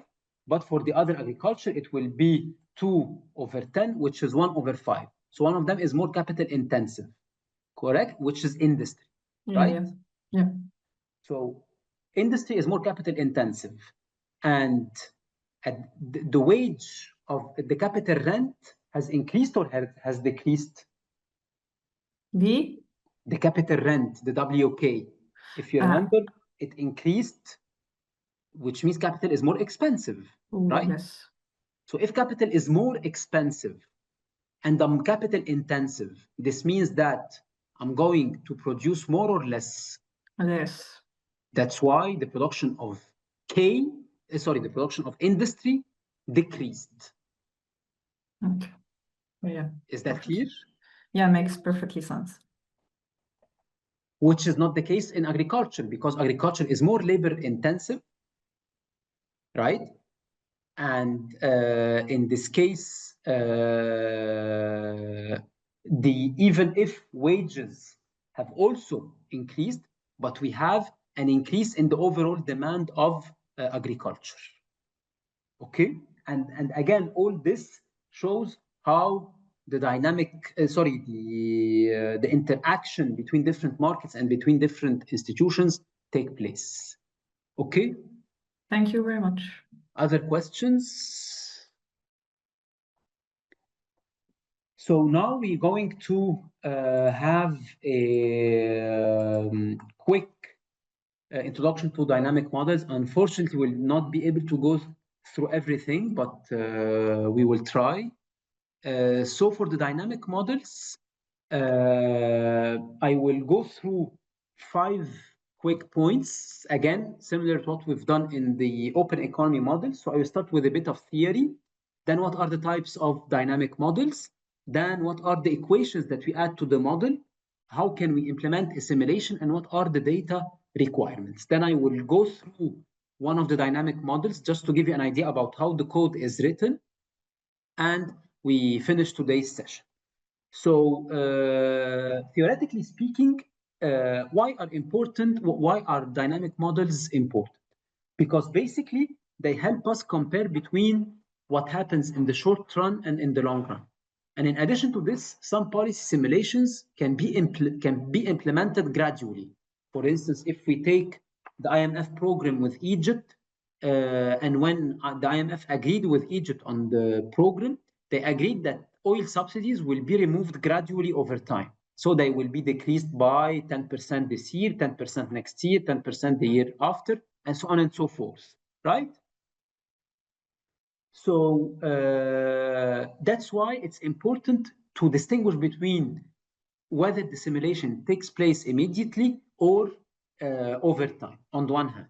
On the other, given that over time the economy adjusts to the shock, then we need to take into consideration this adjustment cost. And this adjustment cost in general applies to different cases. So it applies to the climate change modeling, if you want to see how emissions affect the economy over decades. It applies to trade liberalization, because we know that from the trade literature, we know that long-term gains are more important than short-term gains or short-term losses from trade liberalization. Infrastructure investment, if I invest today, this will be rewarding in the future. Same for demographic changes. So a lot of simulations can have an immediate impact in the short term, but a higher impact in the long run. That's why dynamic models are relevant.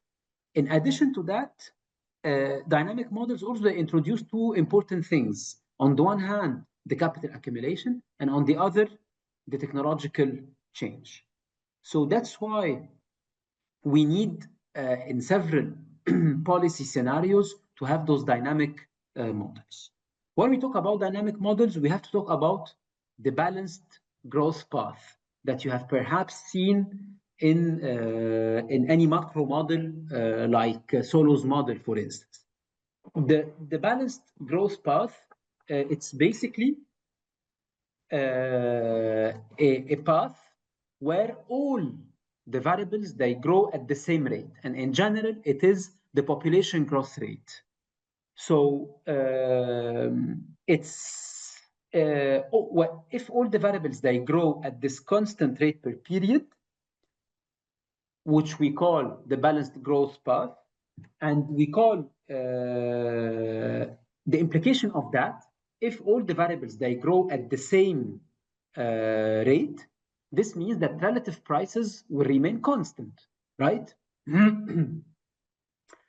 And clearly, this is not a very realistic scenario. We know that it's a hypothetical scenario, but in general, we consider it as a business as usual. Like what happens if the economy is evolving in a natural way, okay?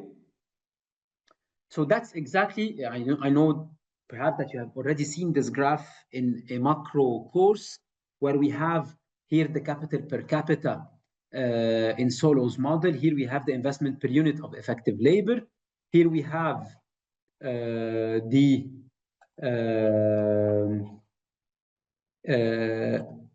growth rate plus the population growth rate plus the depreciation rate multiplied by the capital. Here we have the savings, and this shows the balanced growth path.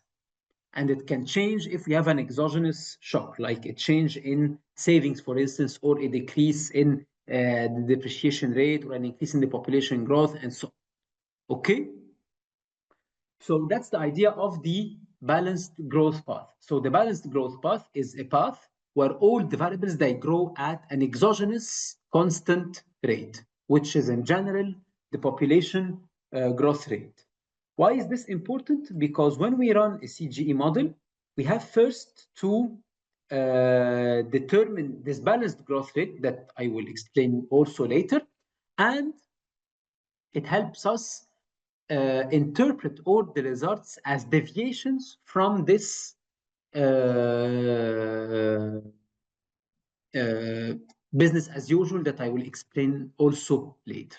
Okay, so what I want you to keep in mind, why dynamics is important on the one hand, what do we mean by a balanced growth path where all the variables, they grow at the same rate, and in general it's population growth rate. And now we move to the two main types of dynamic models. The first one is what we call the recursive dynamic models, and that's the one that in general we use in all the models that we apply in, I mean, especially for PEP models and or similar models like Mirage for multinational models, or the other type, which is the intertemporal dynamic models. So for the recursive dynamic models, it's very simple because at the end of the day, it's a series of static models that are linked to each other. So as if I'm running a model for period 1, a model for period 2, a model for period 3, and I link them together, okay? Which means in this case that for static models, time is discrete. 1, 2, 3, 4, so year 2000, year 2002, year 2003, and so on. For intertemporal models, time is continuous, it's not discrete, okay? So here, the main assumption of recursive dynamic models is that the current economic conditions, they depend on past outcomes, but they are not affected by by forward-looking expectations, right? Which means that our households are myopic. They don't see what happens in the future. And this is different because in the intertemporal dynamic CGE models, we assume, as I said, that time is continuous. And if time is continuous, then economic agents, they are characterized by a perfect foresight, and they will optimize, consumers will optimize a consumption plan, and producers will optimize a production plan, or firms will optimize a production plan, which means that for consumers, in some periods, they can consume more, and if they consume more, they will save less, or they even save. Or in other periods, they can consume less and save more.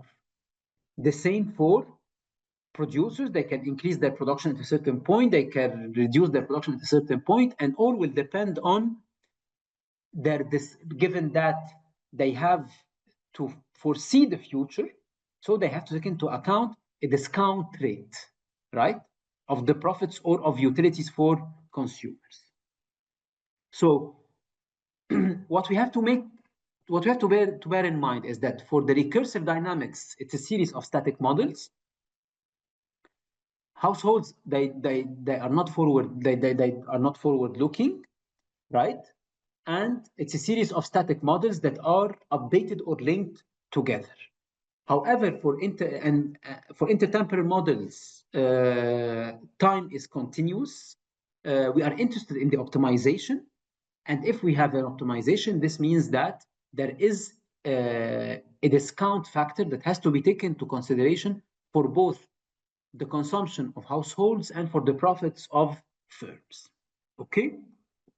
Now, I will show you an example of the equations included in a dynamic model, right? But that is recursive, not intertemporal. So in this model, which is basically, I will show you some equations from PEP, the dynamic version of what we have seen in the open economy model. So it's solved as if it's numerous static models, and for each period there are some variables that link the following period, and so on. For instance, what I invest today, right, will be part of my capital tomorrow. And what I invest tomorrow will be my capital of after tomorrow. If the population increases today, it will represent the labor of tomorrow, and so on. Which means that for each period, I have a series of variables that determine the value of other variables in the following period. Okay? Any questions so far? Just one quick question. Yes. Regarding the myopic consumers, do I suppose that they consume all their revenue each period because they are myopic? No, it depends on the model. Because if I have investment, I must have savings, and if I have savings, then household will have a constant propensity to save from their revenue. Oh, okay, I see. Thank you. So what we need to introduce in a dynamic model, we need to introduce the capital accumulation. We need to introduce the investment demand, because if investment now will be important because the accumulation of investment will lead to an increase in the capital stock. We need the labor supply growth that will lead to an increase in labor supply tomorrow, and the transfers. So this is just a snapshot of the dynamic equations that we have.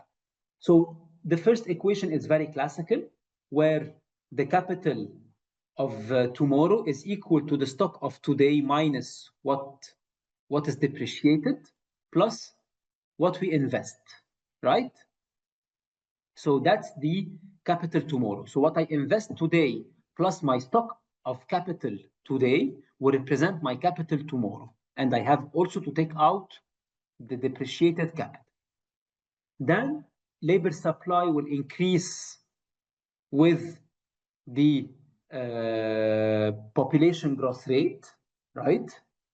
And then any exogenous variable in the model, government transfers,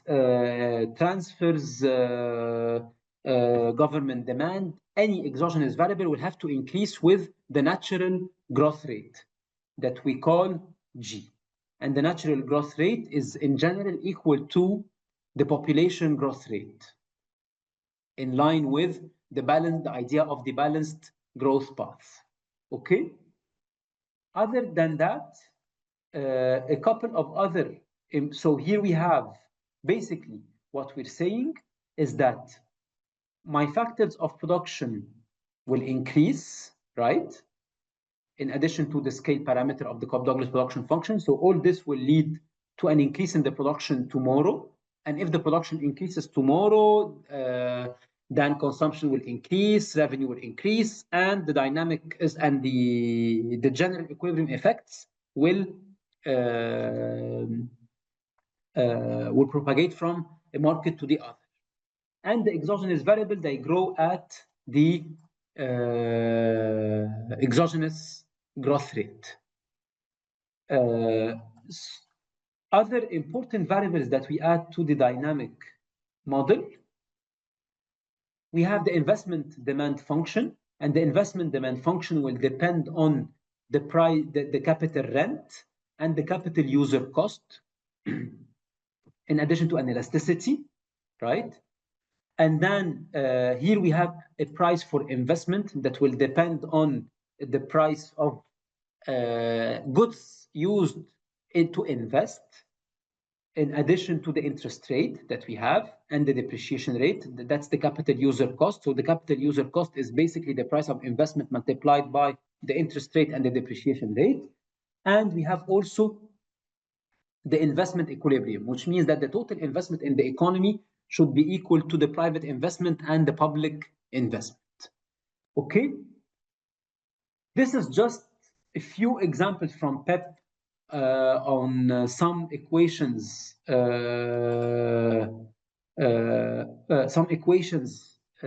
the dynamic module for the simulations. And this part is very important, because I remind you that for dynamic models, we are not doing forecasting, because CGE models are not used to forecast future values, but they are used to simulate, right? And if we simulate, then all our interpretation will be based on a deviation from what we call the business as usual. So the business as usual is the evolution of the economy as it should evolve without any shock, right? That's what we call the business as usual. When we run a simulation, we're going to have a new path, which is the one in green here, right? So the CGE model measures the deviation between both. Therefore, if I say that trade liberalization leads to 2% decrease in the GDP, it's not 2% decrease of today relative to tomorrow, but it's a 2% decrease relative to the business as usual. So the business as usual is the benchmark or the reference scenario. And here the green line is the counterfactual or the simulation. Okay? So the CGE model measures the gap between both, and that's what this gap reflects the difference between the reference scenario and the counterfactual. Okay? So when I look at the effect of, so for instance, here it's 2025. If I run a simulation and I look at what happens in 2025, and I obtain a figure of 2%, so here it's 2% and here it's 5%. This 2% is not the difference between what happens in 2025 and 2020. It's what happens between 2025 without a shock and 2025 with a shock. The 5% that I have here is not the 5% between 2030 and 2020, but it's the 5% between the reference scenario and the simulation. Is this point clear? Because this is fundamental in analyzing CGE, the results of CGE, of a CGE model. Is that clear? Any questions? Anything that's not clear? Okay. So from this part, what we have to keep in mind, two things. First, that we don't use dynamic models to forecast, but to simulate. And second, we don't interpret those deviations as deviation relative to the base year, but as deviation relative to the baseline scenario. Okay? Any questions?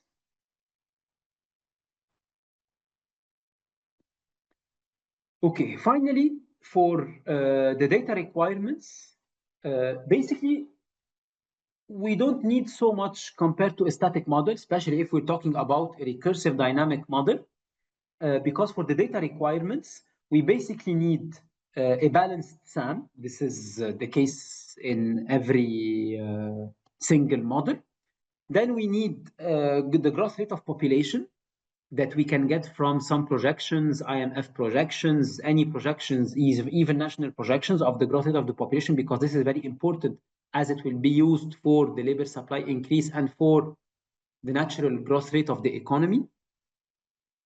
And perhaps in some cases, and for instance, this is what's done in the Mirage model, they generate the business as usual using some macroeconomic forecasts. So I don't impose the values that they have to increase with the growth rate of the population, but I might generate a business as usual based on some macro forecasting and interpret or let the other variables be determined with the model and explained as deviations from the baseline scenario. But the minimum that we need to run a baseline, to run a dynamic model, is a balanced SAM and the population growth rate if I assume that all the variables will have the same growth rate. I can refine some variables perhaps by assuming that no, those variables are going to increase by another growth rate, but all this I mean, are some additional improvements, but the minimum is to have the population growth rate. Any questions on this quick introduction? So basically the sum will contain only the values of the base year. Exactly. Okay. Because as I said, other than this, I will need the depreciation rate, because the depreciation rate, in order to calculate the capital accumulation function, the capital accumulation equation, then the population growth rate in order to calculate the balanced growth path, and the other variables or the other values that are included in the sum will be updated based on these key equations. Other questions? Anything that's not clear? Okay, we move now to the final application.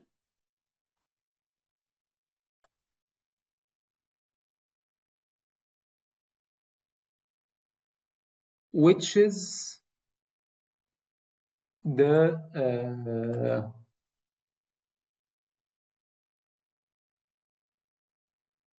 equation of just a second, the model of PEP. Okay, so this is an example of an almost full there are two versions of PEP. Yes, I wanted to say this first. A simple version or an old version called Exter, and Exter because perhaps also last week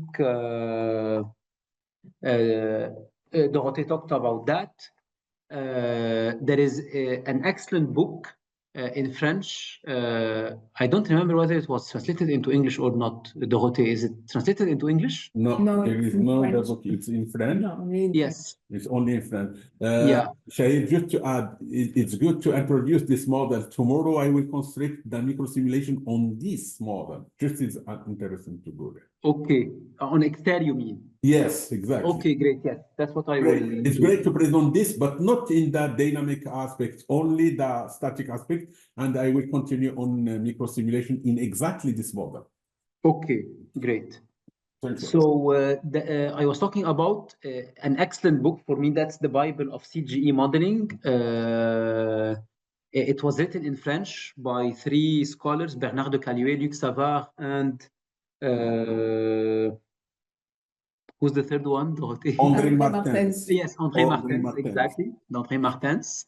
It's a very pedagogical book for those who read in French, because it really starts from the basics of the macro and micro with all the detailed derivations. Then it builds a first more complicated model than the one that we've used, which is called OTA, coming from autarky or autarcie. Then autarky with the state, OTETA. Then, yes, Dorothée, you want to say something? Yes, for the English version, you have a lot of materials on the PEP network and the PEP websites. And I think that the explanation is in English also. Yeah. So that's the, yes, exactly. So for those who do not read in French, there is some working papers and a lot of materials from the book in English. And in the book that I was talking about, they built mainly 4 models.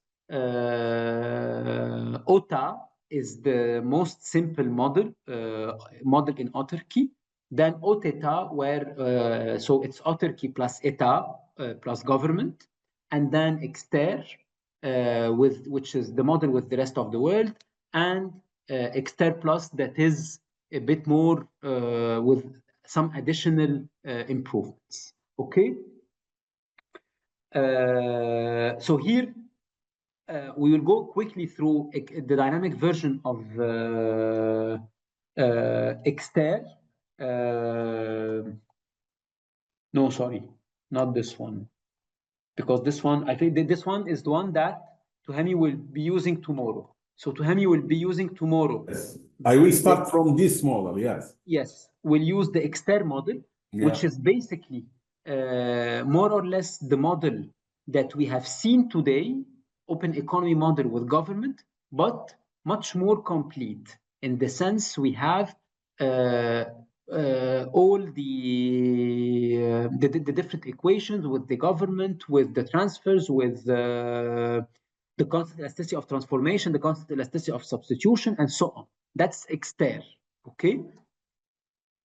For external, it was amended in the new version under a new model called PEP, okay?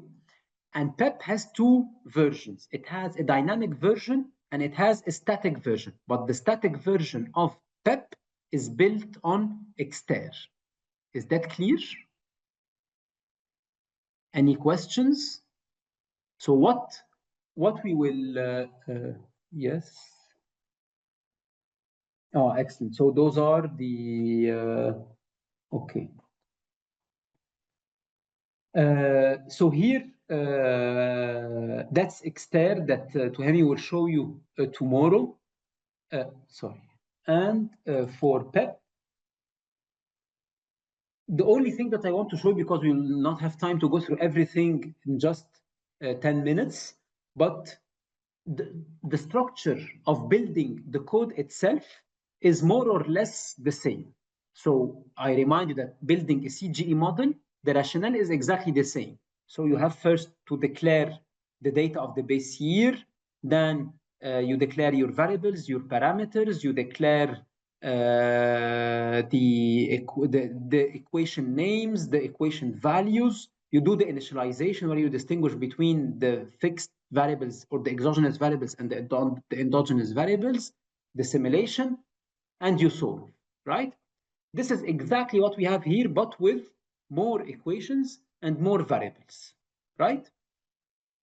However, what is different here is that now we will introduce a new dimension to our variables because it is a dynamic model.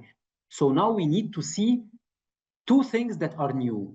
First, the index t, because the variables now are identified over t, and what are the values that will be taken by t.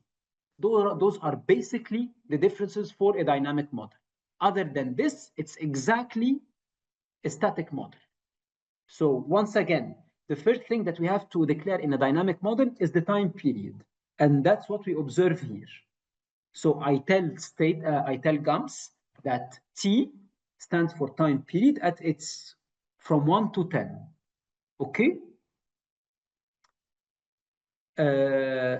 That's the first difference. Second difference, I will declare the variables and the equations over T.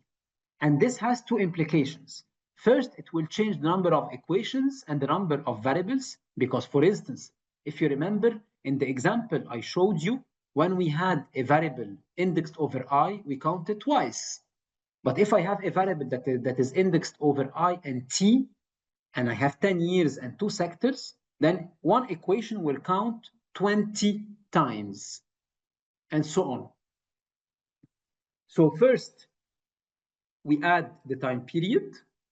Second, we add the index T in the index T here to the variables, as you can see. So just an example here for household, as you can see, household consumption is indexed over I, H, and T. I because we have several goods to be consumed. H because we have several types of households by income, by location, urban, rural. And we have T because we have 10 years. So, for example, if I have 10 goods for 2 types of households over 10 years, it will be 2 goods by 2 households, 4, by 10 years, 40. So just this equation, sorry, just this variable refers to 40 variables. Is that clear? Yes. Great. Identically, we have the equations that are also indexed over T, right? And we write the mathematical value of the equation. So with the same rationale, where we have the equation, its index, 2 dots, then the left-hand side variable equal, and for an equation, the right-hand side, and we have the T index over on the left-hand side and on the right-hand side. Okay. Then, so the first difference, as I said, we have the set of time from 1 to 10. The second difference is that for the variables and the equations, we add the time index. And the third difference is the dynamic block. And the dynamic block is the one that I showed you, that includes the capital accumulation, the growth rate of population, the exogenous variables that increase at an exogenous growth rate, and the growth rate also of population that will change labor supply. And this is what we have here, starting equation 103. This one. So here we have, as you can see, the dynamic equations. That's the capital accumulation. That's the increase in public investment, private investment, their prices, the capital user cost, and the Leon as well. And then we tell Stata to solve this problem, this model, sorry. And the initialization, the same thing, nothing really new. And as you can see, a lot of variables increase at the population growth rate to generate the balanced growth path, right? And that's it. Then solve the model using, again, CNS, a constrained nonlinear solver, and the results are extracted. So that's basically the code of a CGE model.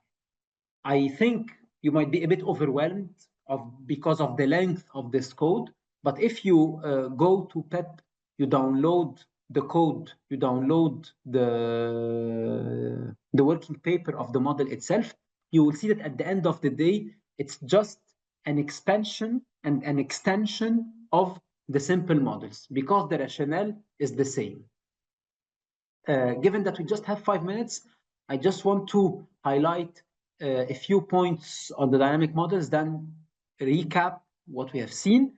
So if we run any simulation in this case, we will see that the effect between T and T plus 10 or T plus 15 is different. And I just want to show you a quick example of a recent paper that we've done just to get a flavor about how the results can differ in the short and in the long run. And in our case, it was over 20 years, where we were trying to see how climate policies can have differential effect on gender. Okay. Sorry, 10 years, I said 20 years, no, 10 years, sorry. Here we have, for instance, what happens if we impose a carbon tax on the Egyptian economy in T plus 5 medium term, and T plus 10 in 10 years, okay?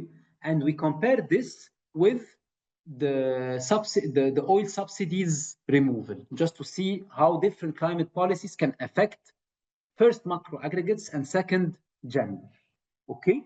So as you can see here, if we impose a carbon tax, in the short term, the GDP can decrease by 0.6% relative to the baseline, but in the long run, given that a lot of sectors are carbon intensive, the GDP decreases by 3.2% relative to the baseline. And so this means that there are really substantive differences when we have a policy in the short run or in the long run. Okay, this is different when we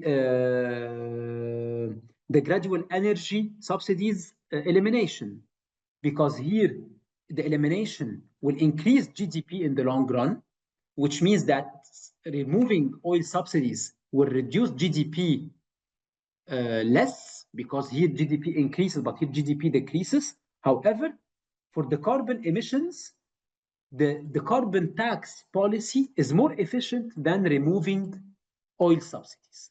So this means that there is a trade-off, which is totally normal in economic policies, right? So that's why it's important. In several cases, it's very important to compare the short-term effects relative to the long-run effects. So that was just a very quick introduction of the model. Yes, Gracia?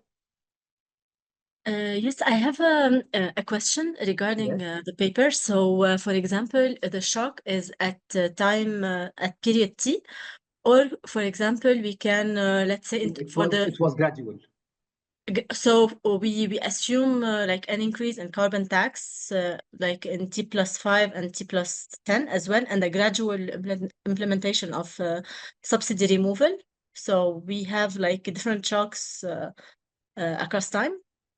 You mean that the shock is split over time? So, yes. For instance, I will remove oil subsidies by 20% today, 20% tomorrow, 20% after tomorrow, until it is totally removed. Yes, that's I mean, that's what I understand by gradual removal. Exactly. Yes. And for the carbon taxes, it's like we also consider an increase in carbon tax in each period. You mean in our case? Or in Like general? In this case and in general, if we can also like. Well, I mean, it depends on really what you want to do. For instance, if you want to assume that you will impose the carbon tax today and it will remain constant over time, it can be. You will impose it at lower levels today and at higher levels tomorrow. It can also be the case. In our case, we assume that it's imposed at 10% through some calculations in terms of carbon equivalent. And it's imposed today and it remained the same because it was very costly to implement. And already it's not in place in Egypt. So that's why we assume that it's we have a 10% carbon tax that is imposed, but that remains constant. But for oil subsidies, we assume that there is a gradual removal. Okay, thank you. Okay. Other questions? Okay, so all this, as I said, can be a bit overwhelming in the sense that there are a lot of things that we have seen and that, I mean, you have a lot of different models, different techniques, and so on. But CGE modeling, at the end of the day, like any technique, it's a learning by doing process. The more you work on a model and the more you face difficulties, the more you will learn. And now with the different forums that you find with AI, with everything, you can easily find solutions for your problems. But if I am to give you one advice, is that after this intensive course, you have to read more on CGE modeling, especially from PEP network. Try to build your own model. Try to learn from your own errors, either syntax errors, modeling errors, calibration errors, because at the end of the day, as I said, the structure of a CGE model does not change. For multinational model, for recursive model, for intertemporal model, for static models, all models, they have the same thing, the same structure in GAMS, more or less, where you declare your baseline data, you declare your variables, your parameters, your equations, your initialization, the simulation, you solve, and that's it. then the rest is just some technical details, whether you will have different files that you will call, whether you will have a microsimulation, whether you will have a business as usual that is generated differently, but at the end of the day, it's still the same. So I will stop here. Thank you so much for your participation and for attending. We meet tomorrow, same time, with the last lecture with Tuhami, who will speak about microsimulations. Tuhami and Dorothée, would you like to add something? No, yes, we see us tomorrow. We are preparing the material for tomorrow. We are ready. Microsimulation, we are ready for tomorrow. What we have to present on microsimulation, and we are looking for time to be sure we cover at all what we want to cover tomorrow. Excellent. So thank you so much all. Thank you, Dorothée and Tuhami, and see you tomorrow at 4 p.m. Cairo time, and have a nice evening.